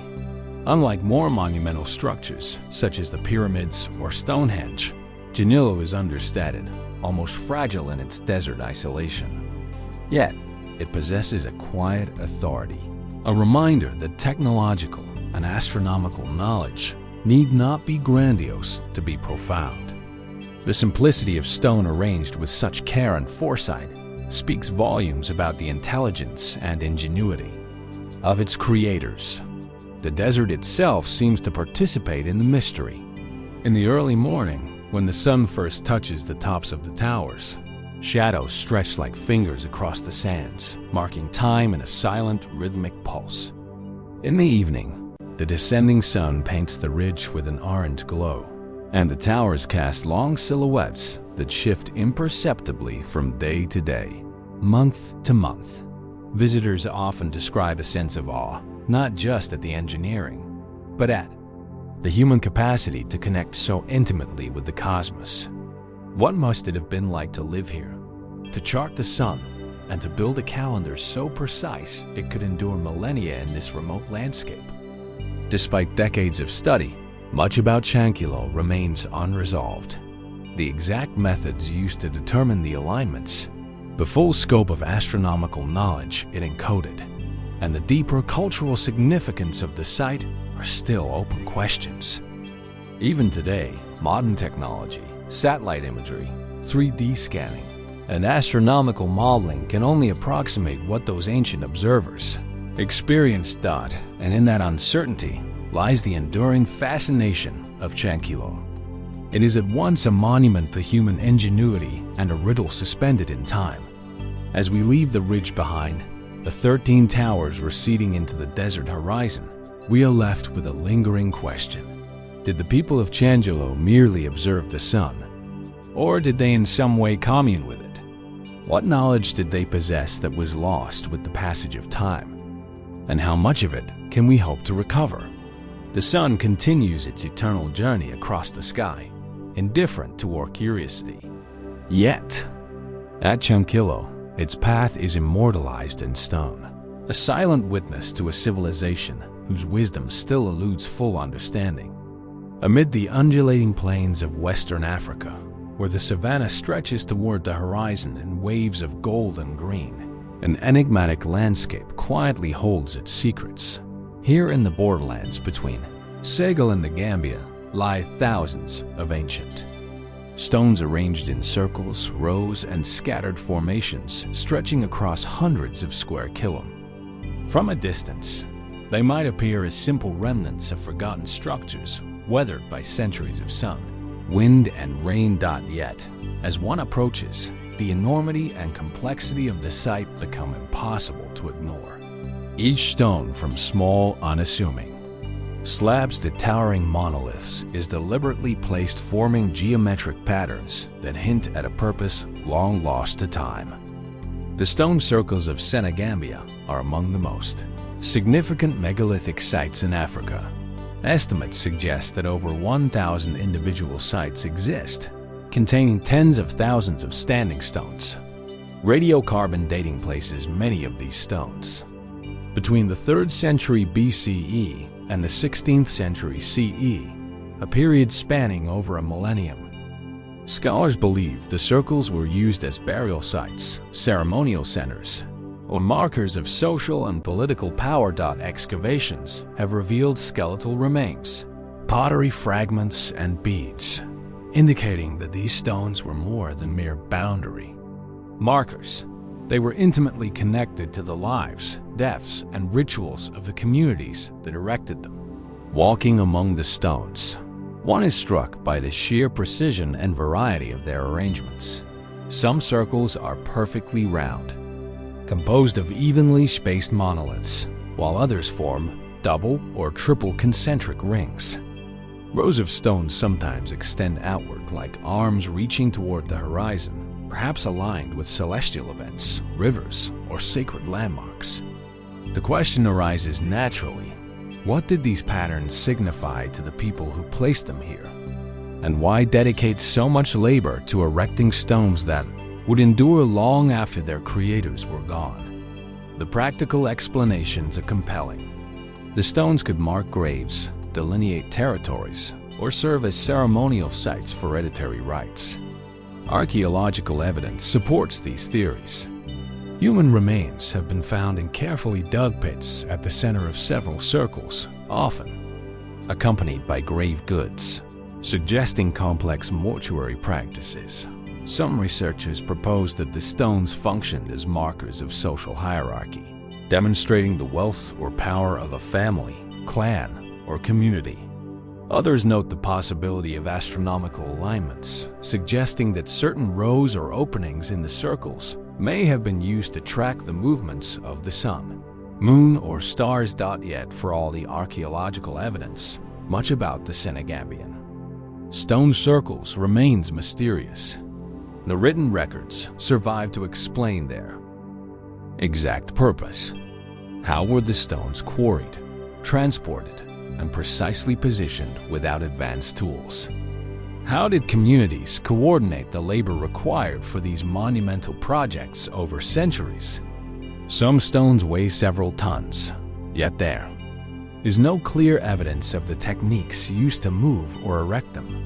And while the alignment theories are intriguing, they remain speculative. Just one possible interpretation among many. This ambiguity has invited a variety of more speculative perspectives. Some theorists suggest that the stones may have had a ritual significance connected to ancestor worship, spiritual gateways, or even cosmic forces.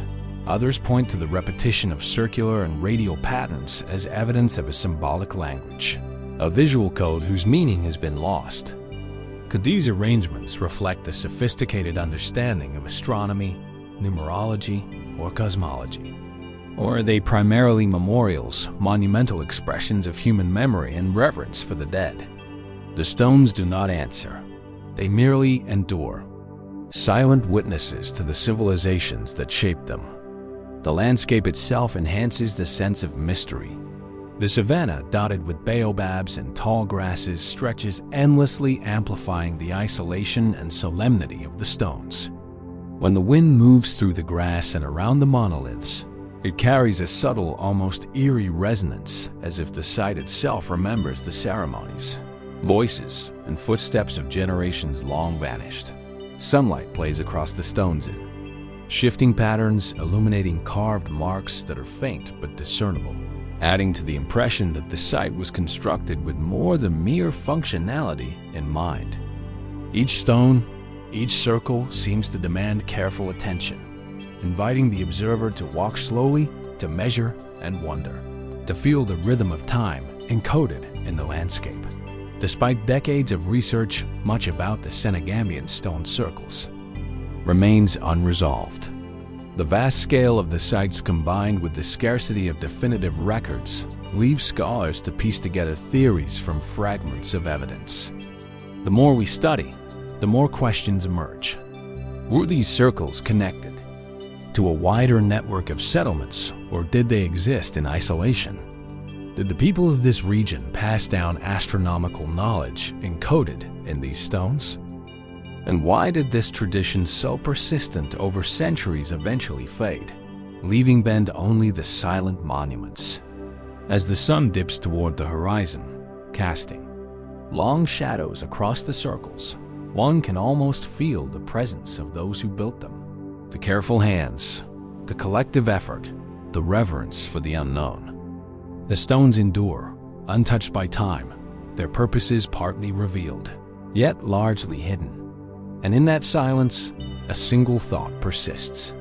What truths about human ingenuity, belief, and observation might still be hidden here, waiting for a future generation to uncover? On the windswept island of Gu, part of the Maltese archipelago in the heart of the Mediterranean, a cluster of massive stones rises from the earth, like the skeleton of an ancient giant. These are the Giga temples, among the oldest freestanding structures in the world, predating the Egyptian pyramids by centuries.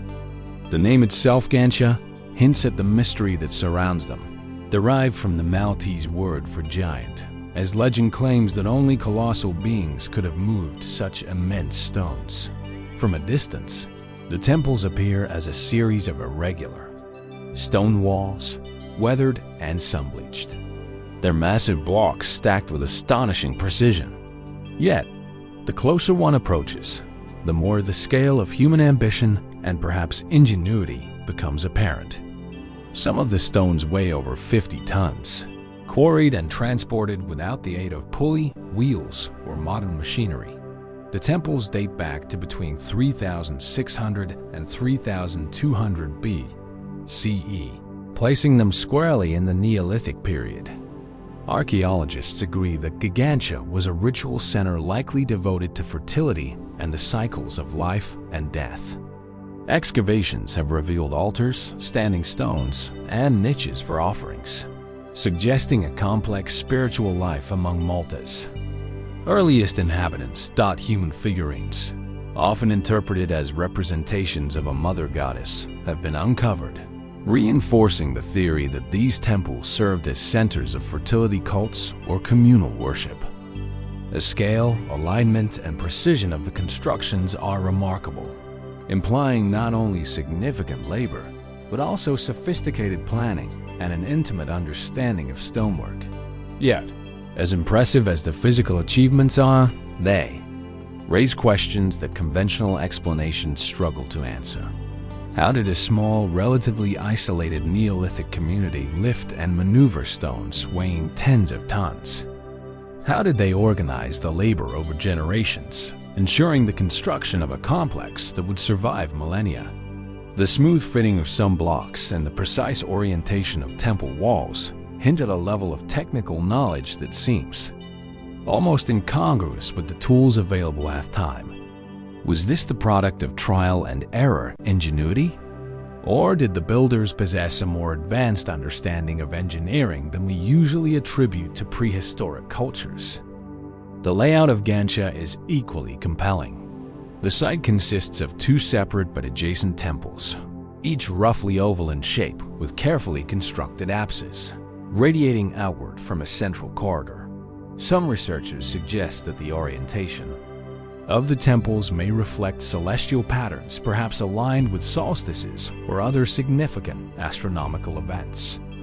If so, this would imply that the builders were not only masterful engineers, but also keen observers of the heavens, integrating their spiritual and practical knowledge into the very fabric of the site. The idea of prehistoric people as early astronomers is tantalizing. Yet, it is difficult to prove conclusively, leaving room for speculation and wonder. Adding to the intrigue are the legends and folklore surrounding Ġgantija. Maltese tradition tells of giants who shaped the stones with their hands, constructing temples too massive for ordinary humans. While these stories may be mythic in nature, they reveal a cultural memory that recognizes the extraordinary effort and intelligence required to create such monuments. Could these tales hint at techniques or knowledge now lost to history? Or do they simply serve as a symbolic explanation for feats that ancient humans themselves could barely comprehend? Some researchers have ventured into more speculative territory.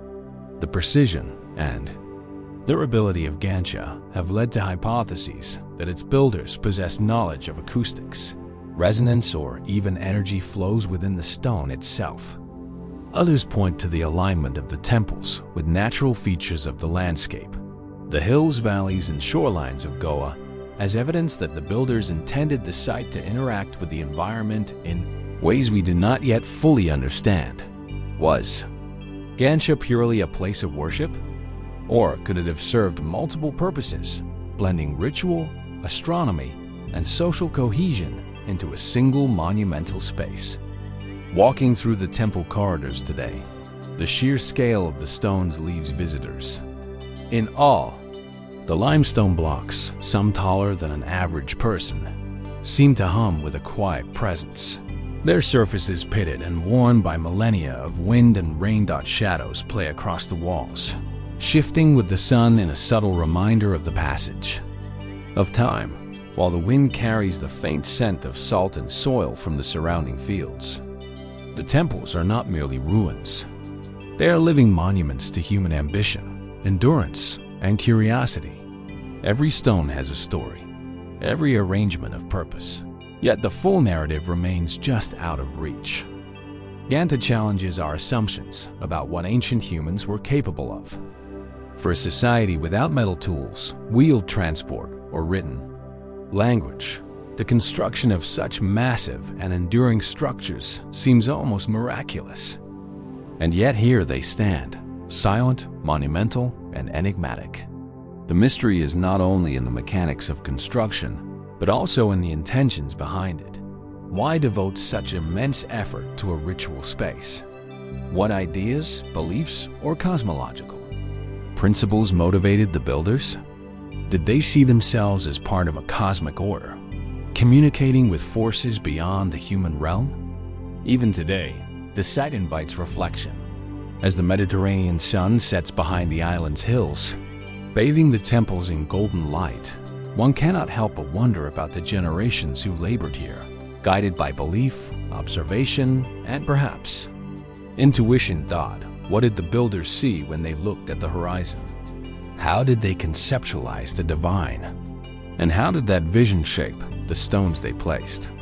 For modern observers, Ġgantija offers a window into a world that is both ancient and profoundly sophisticated.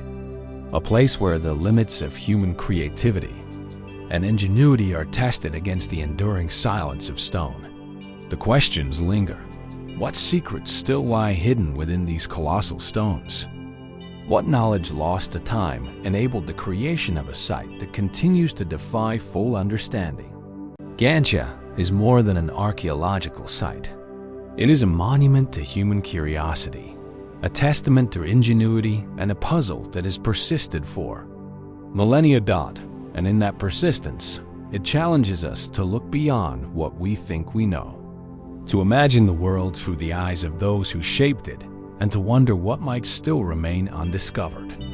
Perched on the rugged northern outskirts of Cusco, the ancient capital of the Inca Empire, Sacsayhuamán rises like a fortress carved from the Andean landscape itself. From a distance, it appears as a series of jagged stone walls zigzagging along the hilltop. Massive blocks stacked with staggering precision. Yet beneath the grandeur visible from the main terraces lies a network of hidden terraces and stone structures, partially obscured by centuries of earth and vegetation, that hint at a complexity far beyond what meets the eye. Here, amidst the clouds and the high-altitude winds, every stone seems deliberate, every wall a puzzle, every hidden passage a whisper from the past. Sacsayhuamán is often celebrated for its monumental cyclopean masonry. Stones weighing tens to hundreds of tons, cut and fitted with such exacting precision that no mortar was needed to hold them together. Scholars estimate that some of these walls are the result of over a century of continuous construction, reflecting not only remarkable engineering skill, but also an extraordinary understanding of stonework and structural stability. The hidden terraces, however, reveal another layer of ingenuity. These substructures, partially excavated in recent years, show evidence of retaining walls, drainage channels, and terraces that may have been used for ceremonial, agricultural, or defensive purposes. Their design and integration into the larger complex remain subjects of ongoing study and debate. Archaeological research suggests that Sacsayhuamán was more than a fortress. It was a ceremonial hub, a symbol of Inca power, and possibly a center for astronomical observation. The terraces, some nearly invisible from ground level, may have played a role in these functions, offering platforms for ritual, observation, or storage. The precision of their construction is astonishing. Massive stones interlock with almost imperceptible gaps, their surfaces polished in places, and their angles cut to follow the contours of the mountainside. Such engineering raises compelling questions. How did the Incas move and place stones of this size with only rudimentary tools, levers, and human labor? How did they achieve such perfect alignment, particularly in terraces hidden from plain view? The hidden terraces of Sacsayhuamán also spark curiosity about their potential symbolic or spiritual purpose. Some scholars propose that the terraces were designed to resonate with the rhythms of the natural landscape, perhaps channeling water, sound, or energy in ways that reinforced Inca cosmology. Could these hidden spaces have been intended to connect the earthly realm with the celestial, linking the mountain, the sun, and the moon in a sacred harmony? Others note that the terraces may reflect an advanced understanding of erosion, drainage, and microclimates, demonstrating that the Incas were not only spiritual architects, but also highly practical engineers. Walking along the terraces, it becomes clear that Sacsayhuamán is a testament to human ambition on multiple levels.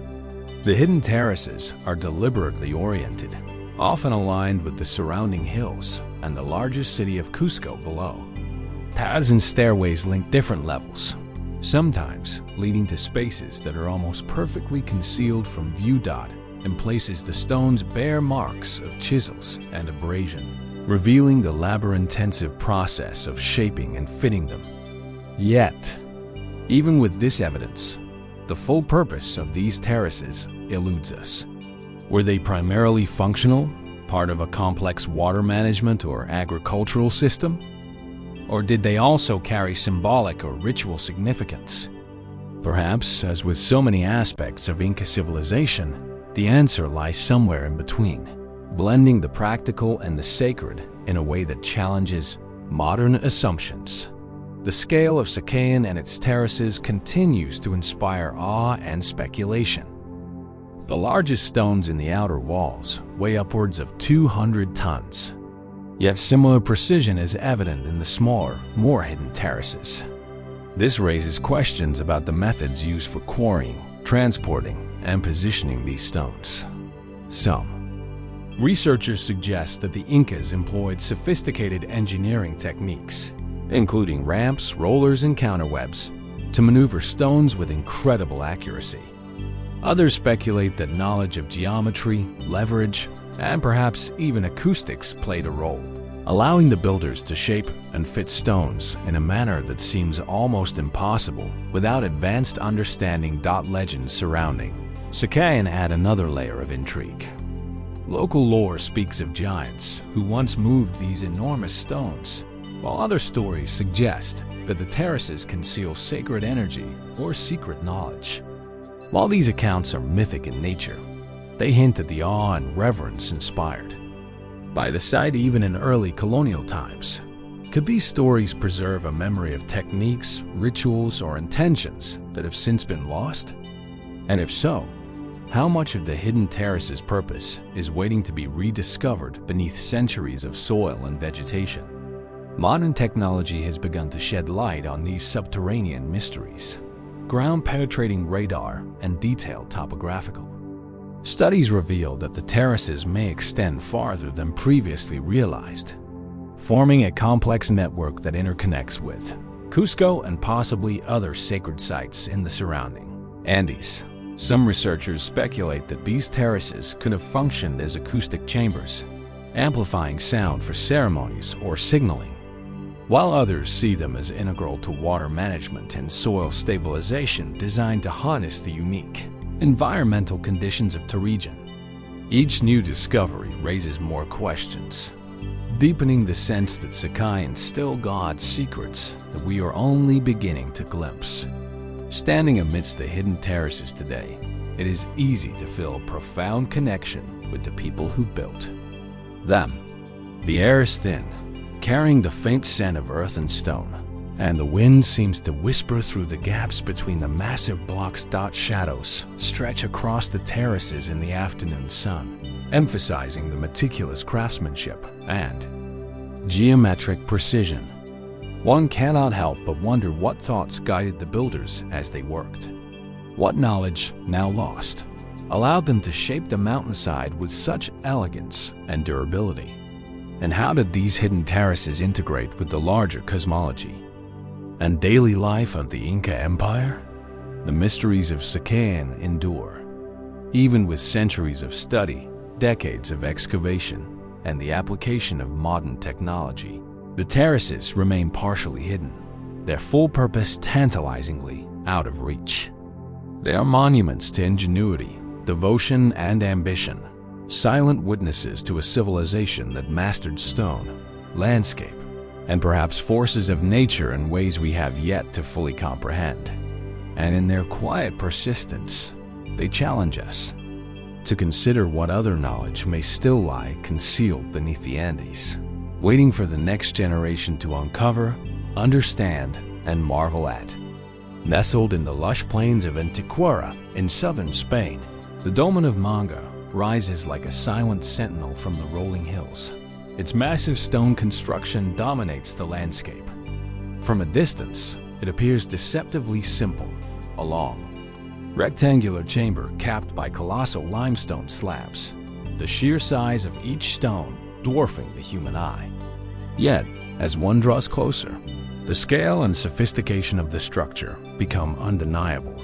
Some of the monoliths weigh more than 180 tons, perfectly balanced and aligned, forming a chamber that has withstood millennia of wind, rain, and seismic activity. The Dolmen of Menga is more than a prehistoric tomb. It is a testament to the ingenuity, ambition, and perhaps the spiritual vision of a culture long vanished. Built during the Neolithic period around 3750 to 3650 BCE, the dolmen is one of Europe's largest megalithic monuments. Archaeologists believe it served as a collective burial site, a ceremonial space, and a marker of social and spiritual identity for the communities of the Antikythera Plains. Inside the chamber, traces of human remains, pottery fragments, and ritual artifacts have been uncovered, suggesting that the dolmen functioned as both a tomb and a sacred space. Yet, despite extensive study, the full significance of the structure remains elusive. How did a relatively small prehistoric community quarry, transport, and erect such massive stones without the tools and technology we associate with large-scale construction? And why choose this precise location beneath the shadow of the nearby El-Tol limestone hills for such a monumental undertaking? The orientation of the dolmen adds another layer of intrigue. Unlike many megalithic structures that align with solar events, the Dolmen of Menga is oriented toward nearby Penadilos and Emirados, a distinctive limestone cliff whose silhouette resembles a human face in profile. Some scholars interpret this as evidence of an intimate relationship between the monument and the surrounding landscape, suggesting that the builders were not only guided by practical needs, but also by symbolic and spiritual considerations. Was the dolmen meant to interact with the natural topography, integrating sacred geology into its design? Did the builders intend to draw a connection between the resting place of the dead and the enduring presence of the mountains themselves? The engineering of Menga is equally remarkable. The chamber is formed by massive vertical stones or orthostats supporting horizontal capstones in a corbelled arrangement. The precision with which these stones fit together without the aid of mortar reflects an extraordinary understanding of balance, load distribution, and construction technique. Even today, modern engineers marvel at how such massive stones could be moved, lifted, and positioned with such exacting care. Some researchers suggest that levers, ramps, and human coordination alone could account for the construction. Others wonder whether lost techniques, perhaps combined with ritualized labor and knowledge passed down through generations, played a role. Whatever the method, Dolmen's endurance is undeniable, a silent monument to human ingenuity and determination. Beyond its structural marvels, the Dolmen of Menga invites reflection on the beliefs and practices of its creators. The interior is austere, yet the placement of stones and the geometry of the chamber suggest deliberate intention. Some scholars argue that the dolmen may have been designed to create specific acoustic effects, amplifying the sounds of chants or ceremonies within the stone chamber. Could these acoustic qualities have been used to connect the living with the spirits of the deceased, enhancing ritual experiences in ways we can only imagine? Others point to the alignment with Pena de los Enamorados as evidence of a symbolic cosmology in which landscape, death, and memory were intertwined. The dolmen also raises questions about the social organization of Neolithic communities. Constructing a monument of this scale would have required coordination, labor, and resources far beyond what a single family or small group could muster. Was there a centralized authority overseeing the project? Or was it a communal effort driven by shared beliefs and cultural cohesion? And what motivated these communities to dedicate so much time and energy to a structure whose primary purpose was the commemoration of the dead? These questions linger because while the bones and artifacts provide glimpses into the past, they cannot fully convey the thought, planning, or ritual significance that inspired such a creation. Speculative theories have also emerged drawn from the dolmen's size, orientation, and enduring mystery. Some propose that Menga, like other megalithic monuments across Europe, encodes knowledge of celestial cycles or natural energies. Others suggest that the dolmen may have functioned as a symbolic gateway, a connection between the physical world and a spiritual realm, its massive stones acting as anchors for forces now lost to history. While these interpretations remain unproven, they underscore the profound human fascination with the site and the sense that the Dolmen of Menga carries layers of meaning we are only beginning to perceive. Walking among the massive stones today, one feels a profound connection to the people who built them. The limestone walls rise with a deliberate gravity, casting shadows that shift with the sun and inviting quiet contemplation. The wind carries the scent of earth and stone, and the silence of the plains seems amplified by the immensity of the structure. Standing within the chamber, one senses the human effort, reverence, and perhaps even awe embedded in every stone. It is a space that evokes questions about mortality, ingenuity, and the enduring impulse to leave a mark on the world, despite centuries of study. Much about the Dolmen of Menga remains unresolved. How did its builders achieve such monumental precision with limited tools? What full purpose did it serve? Ritual, burial, astronomical, symbolic, or perhaps all of these simultaneously? And why have so few records survived that might illuminate the spiritual and social life of those who undertook this extraordinary labor? The dolmen stands as both a monument and a mystery, enduring far beyond the span of its creators' lives, silently asking the questions we are only beginning to formulate. As the sun sets over the Antequera plains, casting a golden glow on the towering limestone slabs, one is left with a sense of awe and wonder. The Dolmen of Menga is more than stone. It is a testament to human ambition, devotion, and ingenuity. And in its quiet endurance, it challenges us to consider what other knowledge, beliefs, and practices might still lie hidden in the stones of the past, waiting for future generations to uncover, interpret, and marvel at.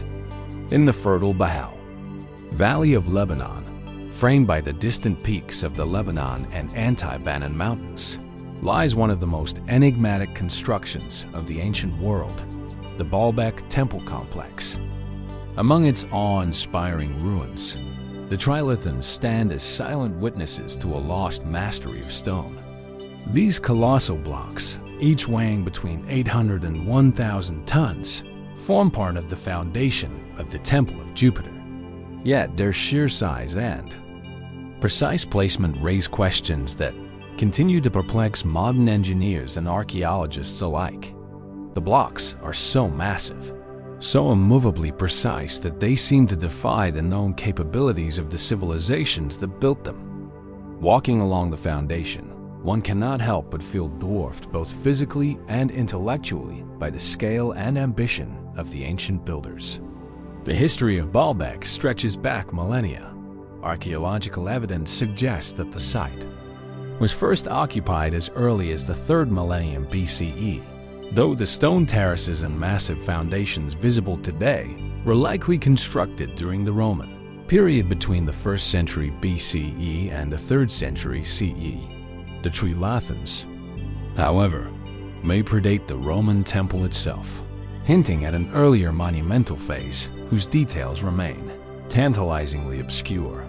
Some researchers believe that earlier civilizations began the work, laying the enormous stone blocks as a platform upon which later cultures would build their temples. The precision with which these stones fit together, some joints so tight that not even a razor blade can be inserted, suggests an extraordinary level of planning, engineering, and craftsmanship. The trilithons consist of 3 primary blocks, each over 19 meters long, 4 meters high, and several meters thick. Nearby, additional monoliths, including the so-called Stone of the Pregnant Woman, weigh even more. Estimates place it at around 1,000 tons. How could ancient builders quarry, transport, and position such stones without the benefit of cranes, pulleys, or other modern lifting equipment? Some suggest the use of earth ramps, rollers, and human coordination. Yet, even with these methods, the feat remains staggering. Could the builders have possessed techniques now lost to time? Or was there an understanding of leverage, geometry, and physics that has since disappeared from human knowledge? Beyond their engineering marvel, the trilithons provoke deeper questions about their purpose and symbolism. The Temple of Jupiter itself was a Roman construction. Yet, the foundation seems to embody a reverence for monumental scale that exceeds Roman architectural norms. Some scholars argue that the immense size of the stones was intended to inspire awe, to communicate power, or to honor the gods with a display of human ingenuity. Others point to the alignment of the site with surrounding mountains and celestial patterns, raising the possibility that the platforms serve not only religious but also astronomical or ceremonial functions. Was the sheer magnitude of the stones meant to connect the earthly and the divine, or to channel the natural energy of the valley itself? Speculation extends further when considering the methods by which the stones were transported. Quarrying the blocks from nearby outcrops would have been a monumental task in itself. Yet some monoliths are thought to have been cut from distant sites several kilometers away. Could they have been moved using sledges lubricated with water, oil, or dragged over constructed tracks? Might ropes, levers, and sheer human labor explain the feat? Or is it possible that knowledge of mechanical principles, now forgotten, allowed the ancients to achieve what today seems nearly impossible? The lack of contemporary records describing these methods only deepens the mystery, leaving us to reconstruct the process through conjecture, experimentation, and imagination. The cultural context of Baalbek adds another layer of intrigue. Dedicated to Jupiter in Roman times, the site had previously been associated with earlier Semitic deities, and some suggest that its sacred significance predates the Romans by several centuries. Was the construction of the trilithons motivated purely by practical engineering needs? Or did it also carry ritual or symbolic meaning, acting as a bridge between past and present, human and divine? Could the enormous stones themselves have been imbued with spiritual significance? Each block serves as a tangible expression of cosmic or religious principles. The silence of the stones invites these questions, offering no answers but demanding contemplation. Standing beside the trilithons today, the scale of the achievement is overwhelming. The blocks stretch along a terrace that forms part of one of the largest foundations ever constructed in antiquity.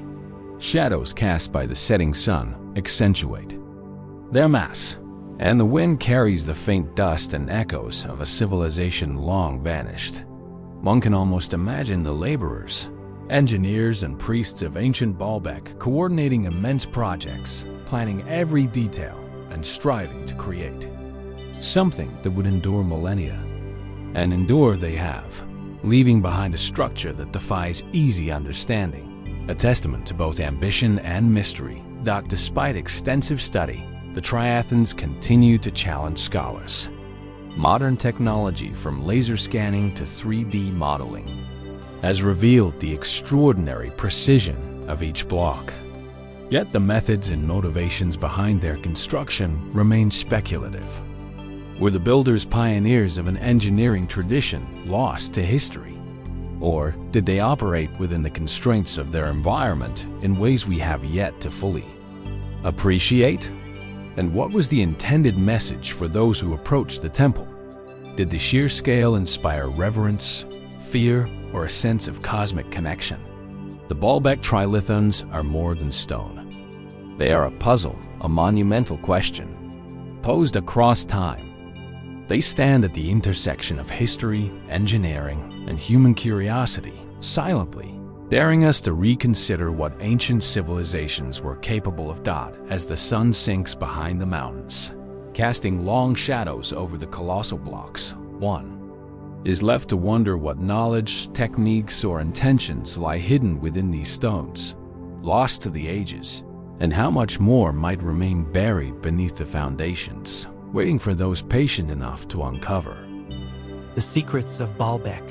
In their quiet immensity, the trilithons continue to speak of skill, ambition, and mystery, but not in words we can fully understand. They invite reflection on human ingenuity, the drive to reach beyond the possible, and the enduring allure of the unknown. And as we gaze upon these ancient stones, one question lingers. In a world that has changed so dramatically over millennia, what truths about our ancestors, their knowledge, and their vision are still waiting to be revealed? Perched upon a gentle rise overlooking the rolling hills of central Sardinia, Nuraghe rises like a sentinel from the ancient landscape, its stones weathered by millennia, yet standing resolute against the passage of time. From a distance, the site appears deceptively simple. A circular tower surrounded by smaller outbuildings and defensive walls. But closer inspection reveals a construction of remarkable sophistication. The central tower or mastio rises in a truncated cone, its carefully laid stones forming a perfect core structure, an architectural technique that would challenge modern builders without the aid of mortar or advanced machinery. Surrounding the tower, an intricate labyrinth of terraces, corridors, and smaller towers spreads across the hilltop, a silent testimony to the ingenuity and organizational skill of the Nuraghic people. Nuraghe is part of a broader network of Nuraghe scattered across Sardinia, over 7,000 in number, built during the Bronze Age, roughly between 18,800 and 900 BCE. Yet Loa stands apart both in scale and complexity. Its central tower rises over 20 m, and the surrounding bastions and outbuildings suggest that this was not merely a defensive structure, but a hub of social, political, and perhaps spiritual activity. Excavations have uncovered evidence of domestic use, including hearths, storage spaces, and living quarters, as well as ritual artifacts such as votive offerings and bronze figurines, hinting at ceremonies whose precise meaning has been lost to time. The integration of living, working, and possibly sacred spaces within a single complex suggests a culture that saw no separation between the practical and the ceremonial, a civilization deeply attuned to both the material and spiritual worlds. What makes Nuraghe La particularly compelling is the precision and durability of its construction. The stones of the central tower are carefully selected and shaped, interlocking to create a corbelled dome that has survived for over 3 millennia. No mortar holds them in place. Instead, the weight and careful arrangement of the blocks ensure stability, a technique so effective that the structure has resisted earthquakes, wind, and centuries of erosion. The walls of the bastions and outbuildings are equally meticulous, forming defensive enclosures that could withstand both human and natural threats. How did a Bronze Age society without modern machinery manage to quarry, transport, and assemble stones of such size and weight with such accuracy? Could it be explained solely by labor and ingenuity? Or is it possible that knowledge or techniques have been lost, leaving us to marvel at the seemingly impossible? The layout of Nuraghe also hints at an awareness of the landscape, the sun, and perhaps even celestial patterns. The complex is positioned on a natural elevation, offering commanding views of the surrounding valleys and hills. Some researchers suggest that the orientation of certain towers and corridors may correspond to solar or lunar cycles, though the evidence is subtle and open to interpretation. Was this positioning purely strategic, designed to monitor the movements of people and animals across the landscape? Or did it serve a more symbolic or spiritual function, connecting the people of Nuraghe with the cosmos in ways we can only speculate? Inside the central tower, the spiral staircase ascending to the upper chambers demonstrates an understanding of geometry and spatial organization that is remarkable for its time. The staircase winds upward in a gentle, almost hypnotic curve enclosed by perfectly fitted stone walls that provide both stability and an almost ceremonial passage to the higher floors. At the top, the remaining upper chambers offer panoramic views of the surrounding countryside, a vantage point that may have been used for observation, ritual, or signaling. The combination of practicality, defense, and possibly ritual use suggests a multifunctional vision where every element of construction was deliberate, serving multiple purposes simultaneously. Beyond the technical and practical aspects, Nuraghe invites speculation about the beliefs and societal structures of its builders. The Nuraghe civilization left no written records, which means much of what we understand comes from the stones themselves and the artifacts buried within. Bronze figurines, obsidian tools, and pottery fragments provide tantalizing clues, but rarely definitive answers. Were these complexes the residences of elite leaders, centers for communal governance, or sacred spaces where priests and shamans conducted rituals? Perhaps they were all of these at once, a convergence of power, belief, and practicality embodied in stone. Some of the more speculative theories surrounding Nuraghe consider its possible connections to other Mediterranean megalithic traditions. Comparisons have been drawn with contemporary structures in Sardinia, Corsica, and even the Balearic Islands, suggesting that knowledge of monumental stone construction may have circulated widely, facilitated by trade, migration, or shared cultural practices. Could the builders of Nuraghe La have inherited advanced techniques from earlier civilizations whose traces have since vanished? And if so, how much of their knowledge, engineering, astronomy, ritual was deliberately encoded into the architecture itself, waiting to be deciphered by future generations? The integration of domestic, defensive, and ritual spaces within the Nuraghe also raises questions about social organization. Constructing such a complex would have required meticulous planning, coordination, and labor over decades, if not centuries.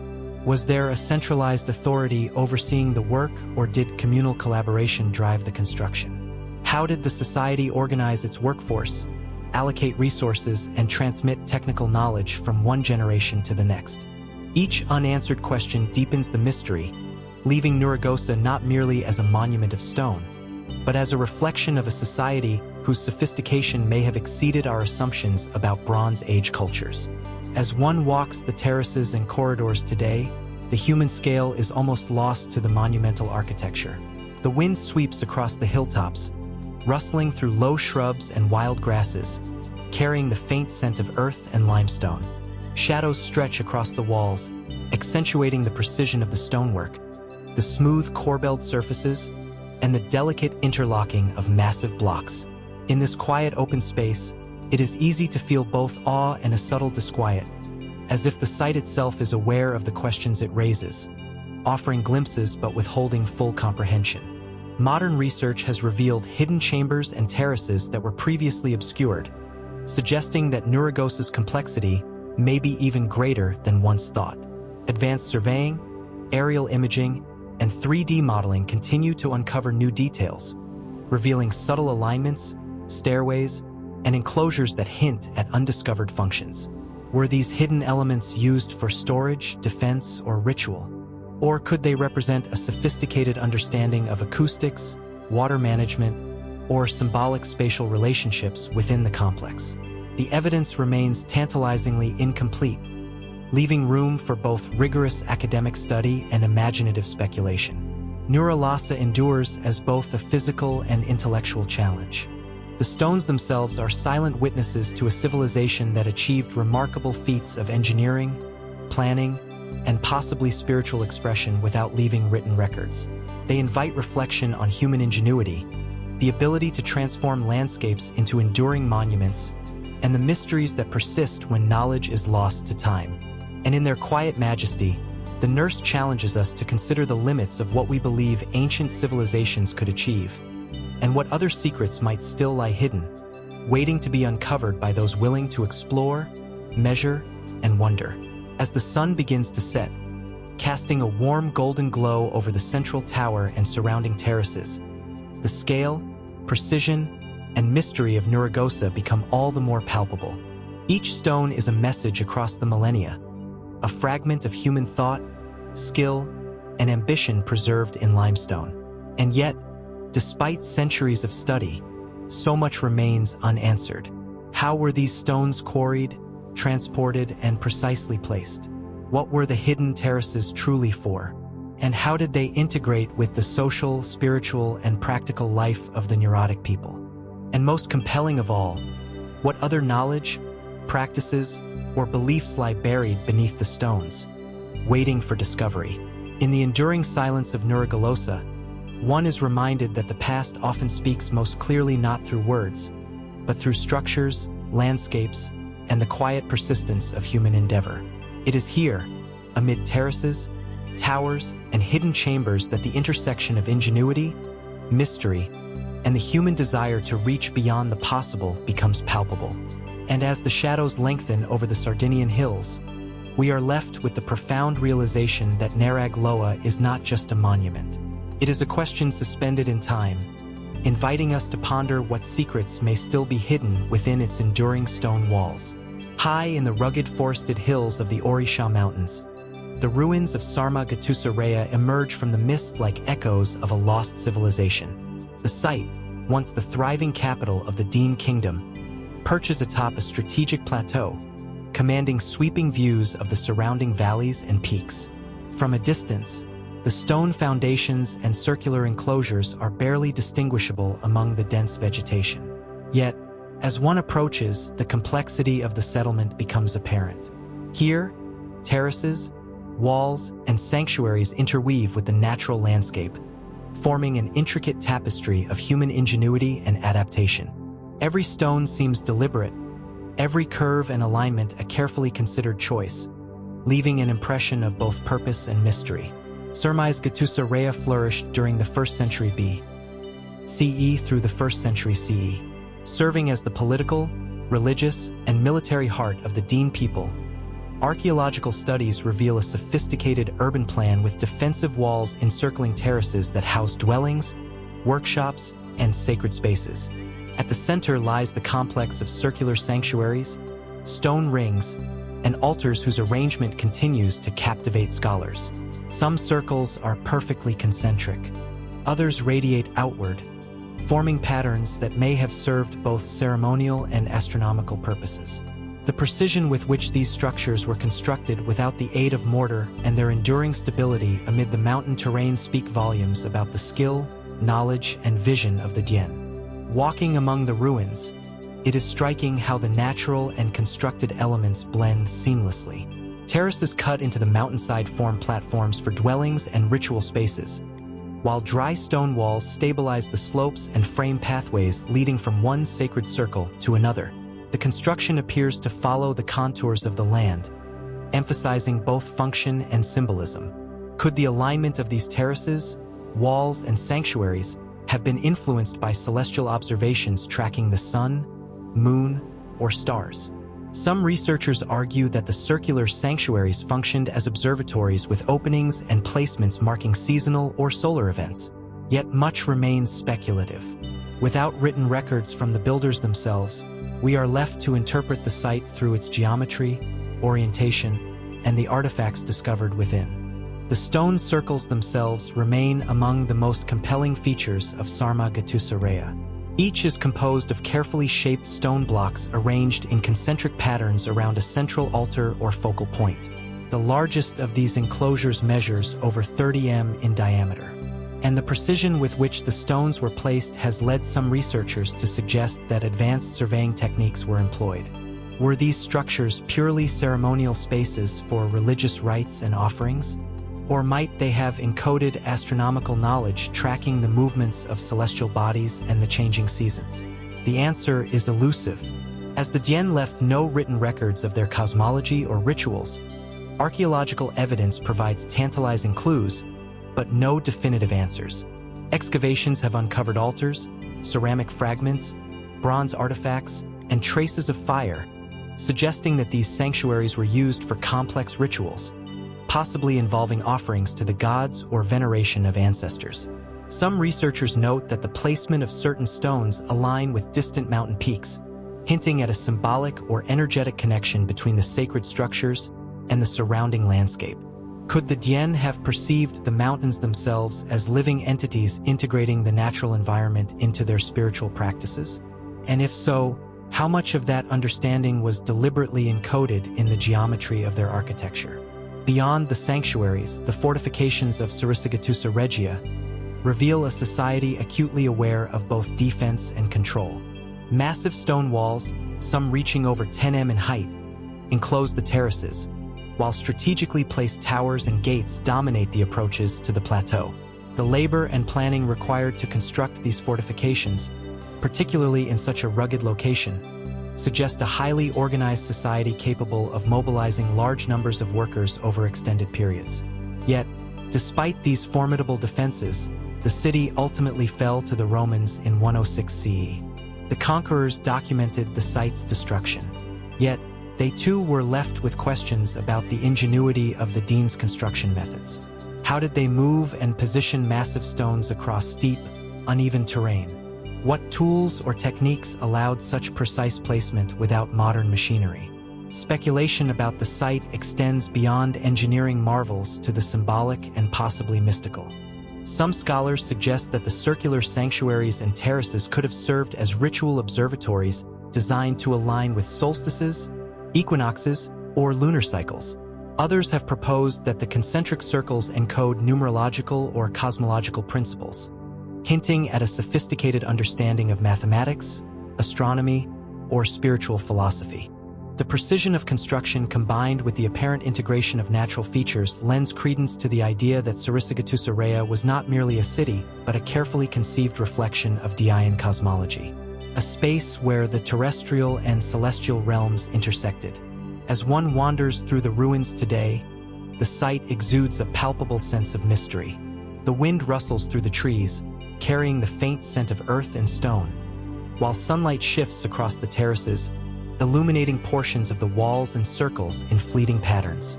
Each shadow and angle seems intentional, as if the builders intended the site to interact with light, time, and perception itself. The silence of the plateau is profound, broken only by the occasional bird or distant rustle, reinforcing the sense that this was a place of contemplation, ceremony, and power. Despite centuries of excavation and research, many questions remain unanswered. Were the terraces, walls, and sanctuaries purely functional, or did they also encode spiritual or cosmic knowledge? How were the massive stones quarried, transported, and arranged with such precision in a mountainous environment? What rituals were performed here, and how did they shape the social and spiritual life of the Dean Kingdom? And perhaps most compellingly, what aspects of Diayan knowledge and culture preserved in the stones themselves have been lost to time, leaving only fragments for modern scholars to interpret. Recent studies using geophysical surveys, aerial imaging, and 3D reconstructions have revealed hidden terraces and subtle alignments, suggesting that the site's complexity may extend far beyond what is visible at ground level. Could there be chambers, corridors, or features yet undiscovered, deliberately concealed for ritual, defensive, or symbolic purposes? And if so, what secrets might they hold about the organization, beliefs, and knowledge of the Diayan? Each discovery brings new insight, but also new mysteries, reminding us that Sarisagattusa Reia is not merely an archaeological site. It is a puzzle suspended across time, challenging us to reconsider the capabilities and intentions of a civilization that has left no written word. Standing atop the terraces, looking across the valley below, it is impossible not to feel a connection to the people who built this city. Their labor, vision, and ingenuity resonate across the centuries, embedded in every stone, wall, and circle. The mountains, the forests, and the ruins themselves seem to echo with the intentions of a society deeply aware of its environment, its spirituality, and its place in the cosmos. And yet, for all the knowledge embedded in stone, so much remains hidden. The terraces, walls, and sanctuaries speak in silence, offering glimpses of meaning while withholding their full significance. Sarisagattusa Reia endures as both a monument and a mystery. It is a site where human ingenuity, spirituality, and observation converge in stone, a place where the past communicates through geometry, alignment, and presence rather than words. The questions it raises about construction methods, ritual practice, cosmology, and social organization persist unresolved.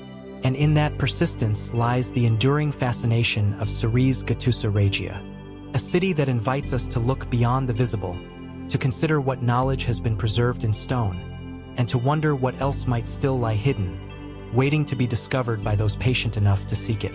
High on a sun-baked plateau in central Sardinia, the tomb of the giants, La Mizzani, emerges from the earth like a shadow from another age. Its elongated stone structure stretches over 30 m, constructed from massive limestone blocks that have weathered millennia of wind, rain, and scorching Mediterranean sun. From a distance, it appears as a low mound, almost blending into the surrounding scrubland. Yet, as one draws closer, the scale and precision of its construction become unmistakable. The central corridor, flanked by upright stones that rise several meters, leads to a semicircular apse, a space where ritual and memory once intertwined. Every block seems deliberately chosen, every placement intentional, hinting at a civilization deeply attuned to both the material and spiritual worlds. Limited Zanini is one of Sardinia's most enigmatic giant tombs, or Tomb de Ġgantija monumental burial sites dating back to the Bronze Age, roughly between 1800 and 600 BCE. The name itself, Tomb of the Giants, reflects local legend suggesting that only beings of extraordinary size could have moved the colossal stones. Archaeologists prefer a more grounded interpretation. The tombs were collective burial sites for the Nuraghe people, intended to honor the dead and possibly serve as focal points for communal ceremonies. Excavations of similar sites have revealed human remains, pottery fragments, bronze artifacts, and traces of ritual activity. Yet, Lioni stands out for its scale, alignment, and remarkably preserved construction. The central corridor of the tomb is particularly striking. Stones weighing several tons have been arranged with geometric precision, forming walls that taper slightly inward as they rise. The semicircular apse at the end is composed of carefully shaped stones, suggesting a deliberate symbolic or ritual focus. Some researchers proposed that the corridor and apse were aligned with celestial events, perhaps the rising or setting of the sun during solstices or equinoxes. Could this alignment indicate that the tomb was more than a resting place for the dead? That it also served as a ceremonial observatory connecting the living with the cycles of the heavens? Or was the precision purely symbolic, reflecting a spiritual philosophy now lost to time? The construction methods of La Mizzani continued to perplex scholars. The largest blocks, some weighing over 10 tons, were transported from nearby quarries. Yet the techniques used remain uncertain. Without metal tools, cranes, or pulleys, how did Bronze Age people lift, move, and precisely position such massive stones? Hypotheses range from ramps and levers to organized labor and ingenious engineering solutions. Some fringe theories suggest knowledge or techniques now lost to history, methods that allowed the builders to achieve feats that still challenge modern engineering in similar contexts. Whatever the method, the tomb endures, a testament to human ingenuity and ambition, silently defying explanation. The tomb's location is equally significant. Perched atop a gentle rise, it commands sweeping views of the surrounding valleys and hills. This elevated position would have made it highly visible from a distance, transforming the tomb into a marker of both spiritual and territorial significance. Was the tomb intended to assert communal identity, to honor ancestors, or to project power and continuity across generations? Perhaps it fulfilled all these functions simultaneously, integrating ritual, social organization, and landscape in a manner that resonates even today. Inside the apse, the space evokes both awe and quiet contemplation. The stone blocks form a near-perfect semicircle, their surfaces worn smooth by centuries, yet retaining an enduring geometry that suggests careful planning. The corridor leading to this chamber is narrow, funneling movement and focus toward the apse in a deliberate, almost ceremonial progression. Was this a space designed for ritual processions, communal gatherings, or private rites? Did the builders intend for participants to feel a specific connection to the dead or to the cosmos as they moved through the corridor? The silence of the stones leaves these questions open, allowing the imagination to fill what records cannot. Legends surrounding the giants' tombs of Sardinia add an additional layer of intrigue. Local folklore speaks of enormous beings whose bones are interred within these sites, a reflection of the awe inspired by the tomb's size and construction. While these tales are mythic in nature, they underscore a broader cultural recognition. The builders achieved something extraordinary. Could these stories hint at a preserved memory of extraordinary techniques, rituals, or beliefs passed down in the collective consciousness even as direct knowledge faded? And if so, how much of the tomb's original purpose, its spiritual, social, or cosmological significance has been lost to history? Some scholars propose that Le Mizzani, like other giant tombs, may have incorporated acoustic, energetic, or astronomical principles. The arrangement of stones and the shape of the corridor could have amplified sound during rituals, producing an almost mystical resonance within the tomb. The alignment of the apse with solar or lunar events might have imbued the structure with symbolic significance, marking cycles of life, death, and rebirth. Even subtle features such as carved depressions or the spacing of upright stones may have been intentional, encoding knowledge in ways that modern science is only beginning to explore. These possibilities elevate the tomb from a mere burial site to a carefully conceived intersection of engineering, ritual, and observation. The social and organizational aspects of constructing Le Mizzani also invite reflection. To quarry, transport, and erect such massive stones would have required a highly coordinated effort with knowledge transmitted across generations. Was there a centralized authority directing the work? Or did communities collectively contribute to construction as an act of devotion or identity? How did these societies plan, measure, and execute such precise structures without written records or advanced technology? The tomb itself provides no answers, only silent evidence of extraordinary ambition and collaborative skill. Today, as one walks along the weathered corridor of Le Mizzani, the surrounding landscape frames the tomb in a quiet, almost reverential light. The Mediterranean sun casts long shadows across the stones, accentuating their size and geometric precision, while the wind whispers through nearby shrubs and grasses, carrying the faint scent of limestone and earth. The tomb feels alive with memory, as though the centuries of human presence, from builders to visitors, have imbued the space with a subtle resonance that transcends time. Each stone seems to hum with the questions it has gathered, inviting reflection on both human ingenuity and the mysteries that endure. Despite centuries of study, much about Le Mizzani remains unresolved. How exactly were these stones moved and placed with such precision? What specific rituals took place within the corridor and apse? And how did they shape social or spiritual life? Were the tombs primarily ceremonial, communal, astronomical, or symbolic? And most intriguingly, what knowledge or cultural insights might still lie hidden beneath or around the stones, waiting to be uncovered by patient investigation? Each question underscores the tomb's power to provoke curiosity, to challenge assumptions, and to inspire awe at the capabilities of its builders. Le stands not only as a monument to the dead, but as a bridge to the living imagination, inviting us to consider the ingenuity, beliefs, and determination of a people who thrived thousands of years ago. The tomb's enduring presence, its careful geometry, and its integration with the Sardinian landscape make it more than a relic. It is a question, a challenge, and an inspiration. It reminds us that the past often speaks not through written words, but through structures, landscapes, and the silent persistence of human endeavor. As the sun dips toward the horizon, bathing the plateau in warm golden light, the tomb of the giant seems to glow with a quiet majesty. Its stones are both timeless and enigmatic, and yet they leave us with the same lingering question that has captivated generations. What secrets of technique, belief, and culture are still hidden within this monumental structure, waiting to be discovered by those who dare to explore its corridors and contemplate its purpose? The tomb endures, a testament to human ambition and mystery, challenging us to look beyond the visible and to imagine the lives, minds, and hands that shaped it so long ago. Perched atop a rocky plateau in the rolling hills of North Macedonia, Kokino Observatory emerges like a silent monument from the Bronze Age, a place where stone, sky, and human curiosity converge.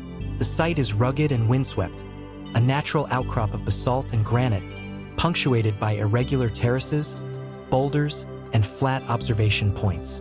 From a distance, it appears as little more than a natural hill. But as one moves closer, the precision of human modification becomes unmistakable.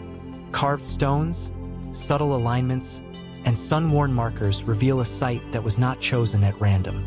It was selected, shaped, and used with a purpose that transcends mere habitation.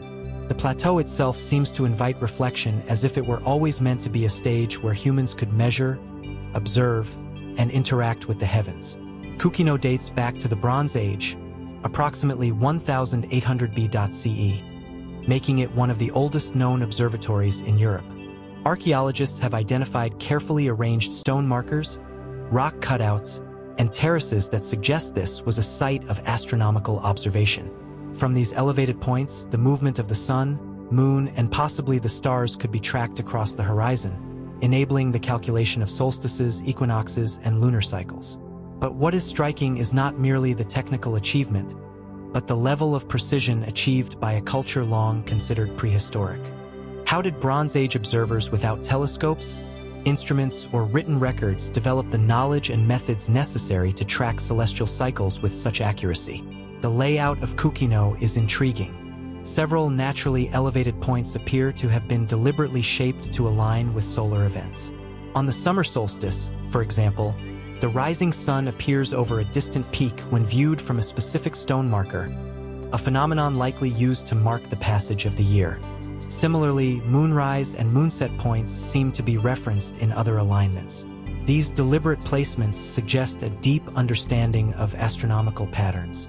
Yet the knowledge remains embedded in stone rather than in text, leaving modern researchers to decode intentions through observation and inference. Could these alignments also have carried ritual or symbolic significance, connecting human activity with the rhythms of the cosmos? Were these Bronze Age observers purely practical in their calculations? Or did they perceive celestial cycles as part of a larger spiritual or cultural cosmology? The physical features of Kokino reinforce its enigmatic character. Large flat stones appear to have been shaped into natural seats or platforms, perhaps used by observers during ceremonies or measurements.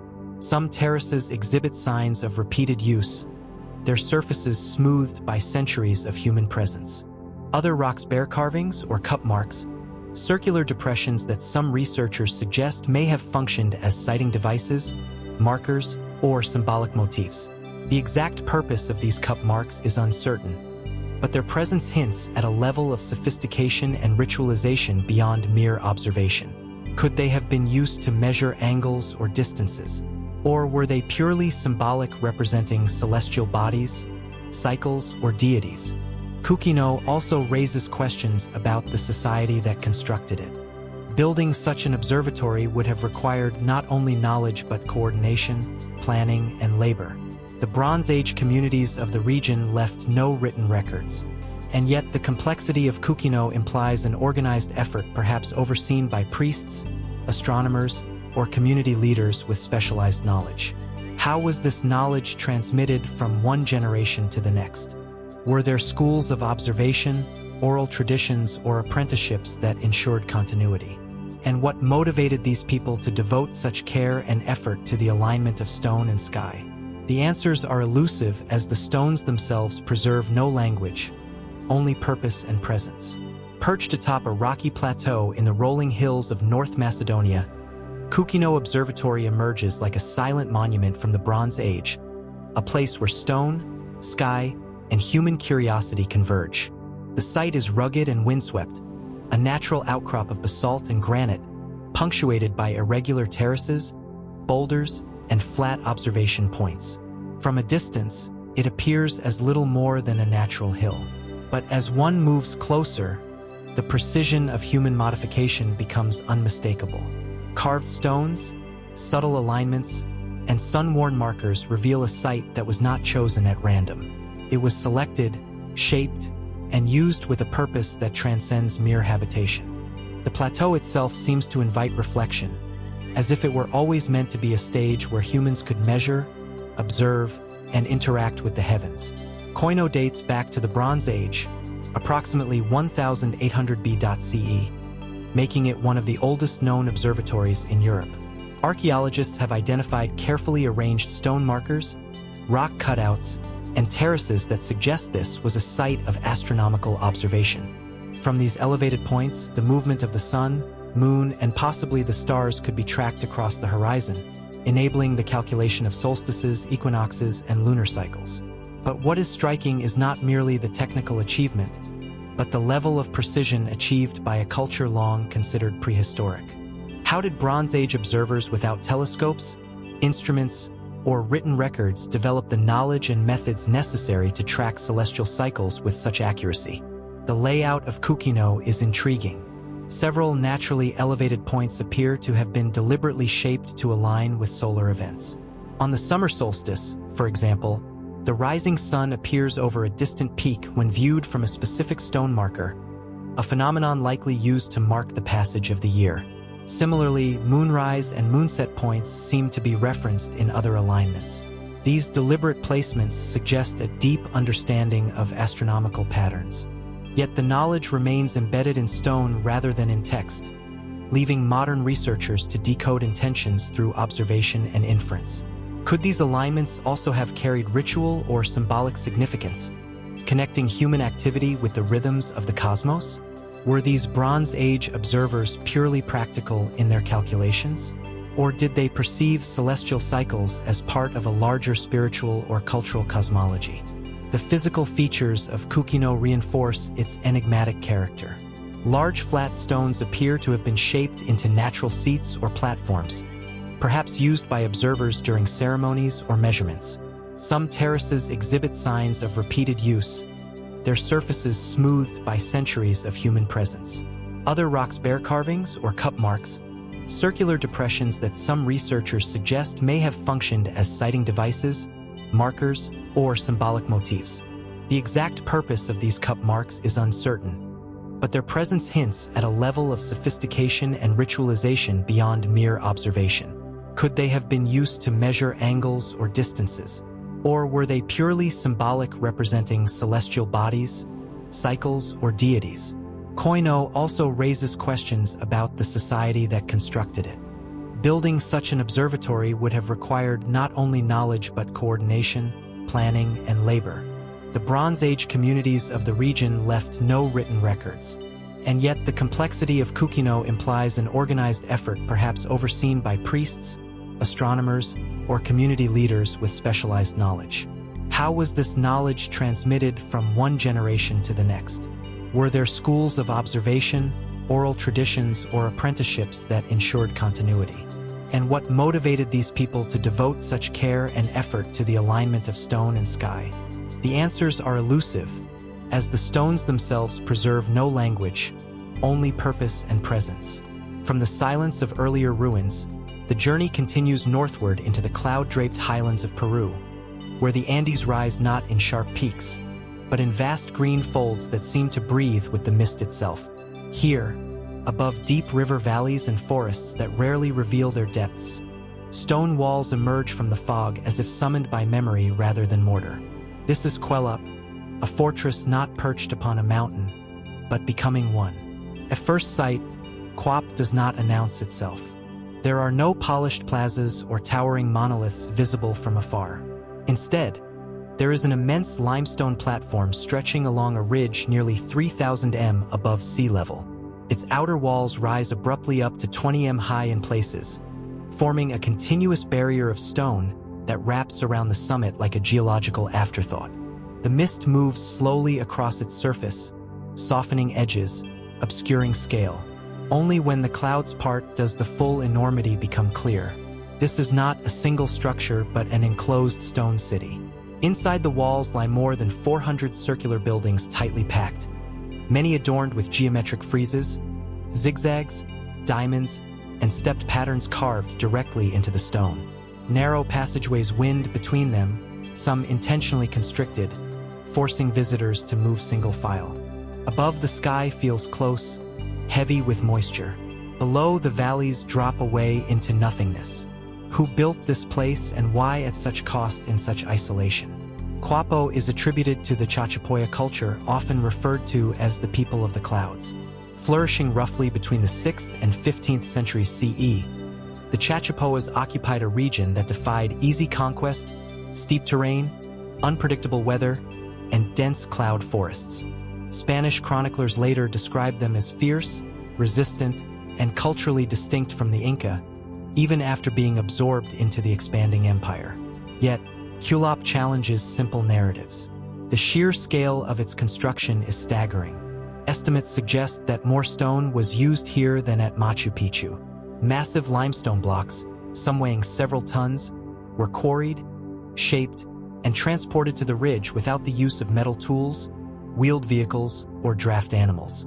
The walls were filled internally with rubble, creating a solid mass designed not just to enclose space, but to dominate it.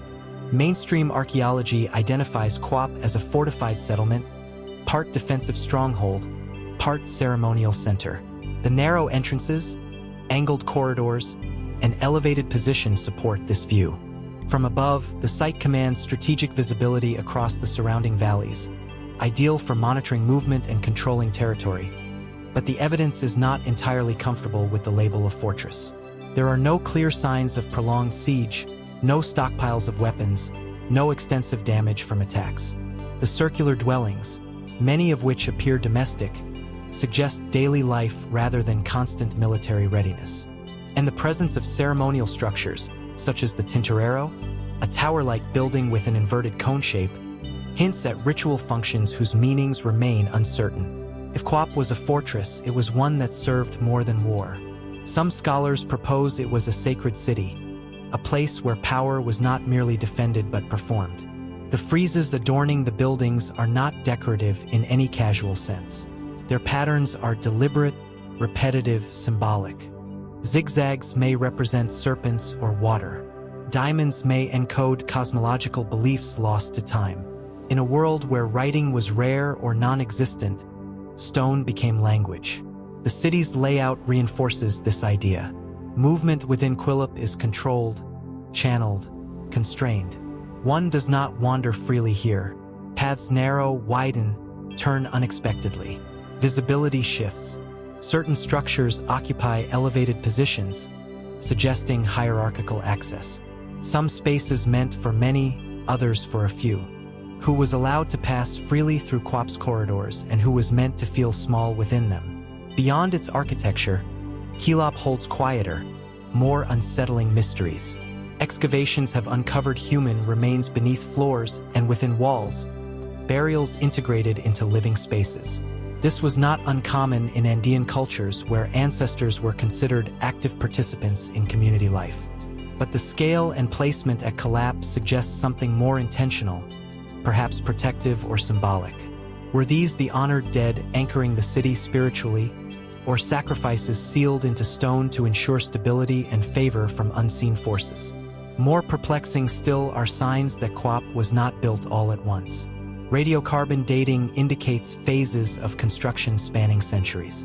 Walls were raised higher, buildings were remodeled or abandoned. The city evolved, adapted, and perhaps struggled.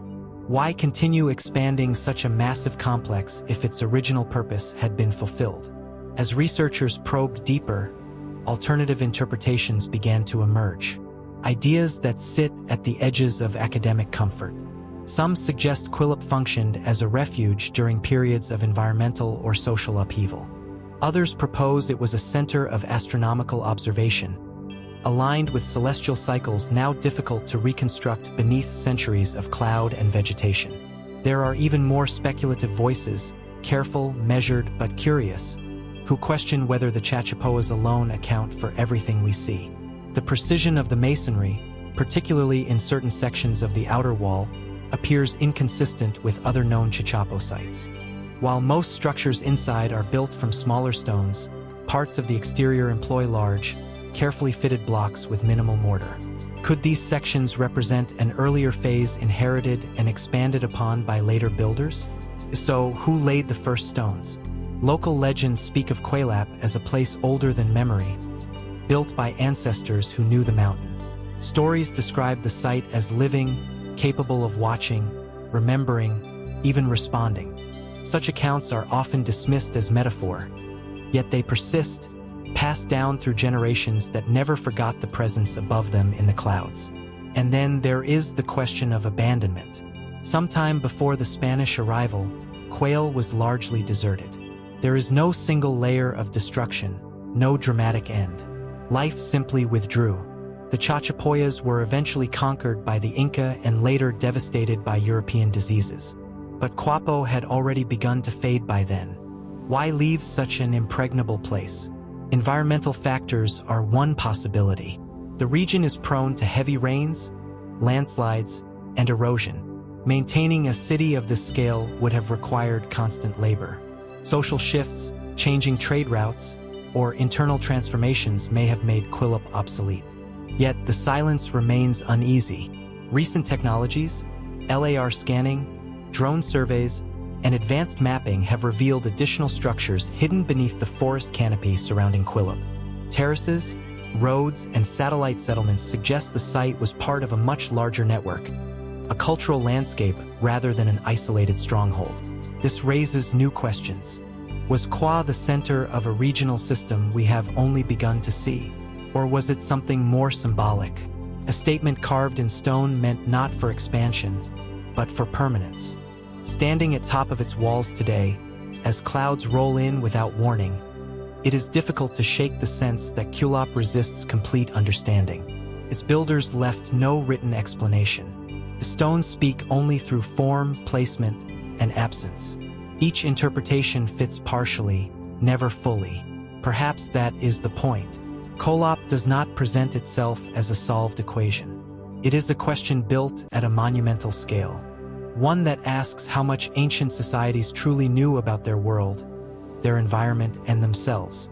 It challenges assumptions about technological limits, social organization, and the motivations that drive humans to shape landscapes in defiance of gravity and reason. And as the mist closes in once more, softening the walls until they seem to dissolve into the mountain, one cannot help but wonder how many stories are still sealed within these stones, waiting not to be uncovered, but simply to be understood. Good.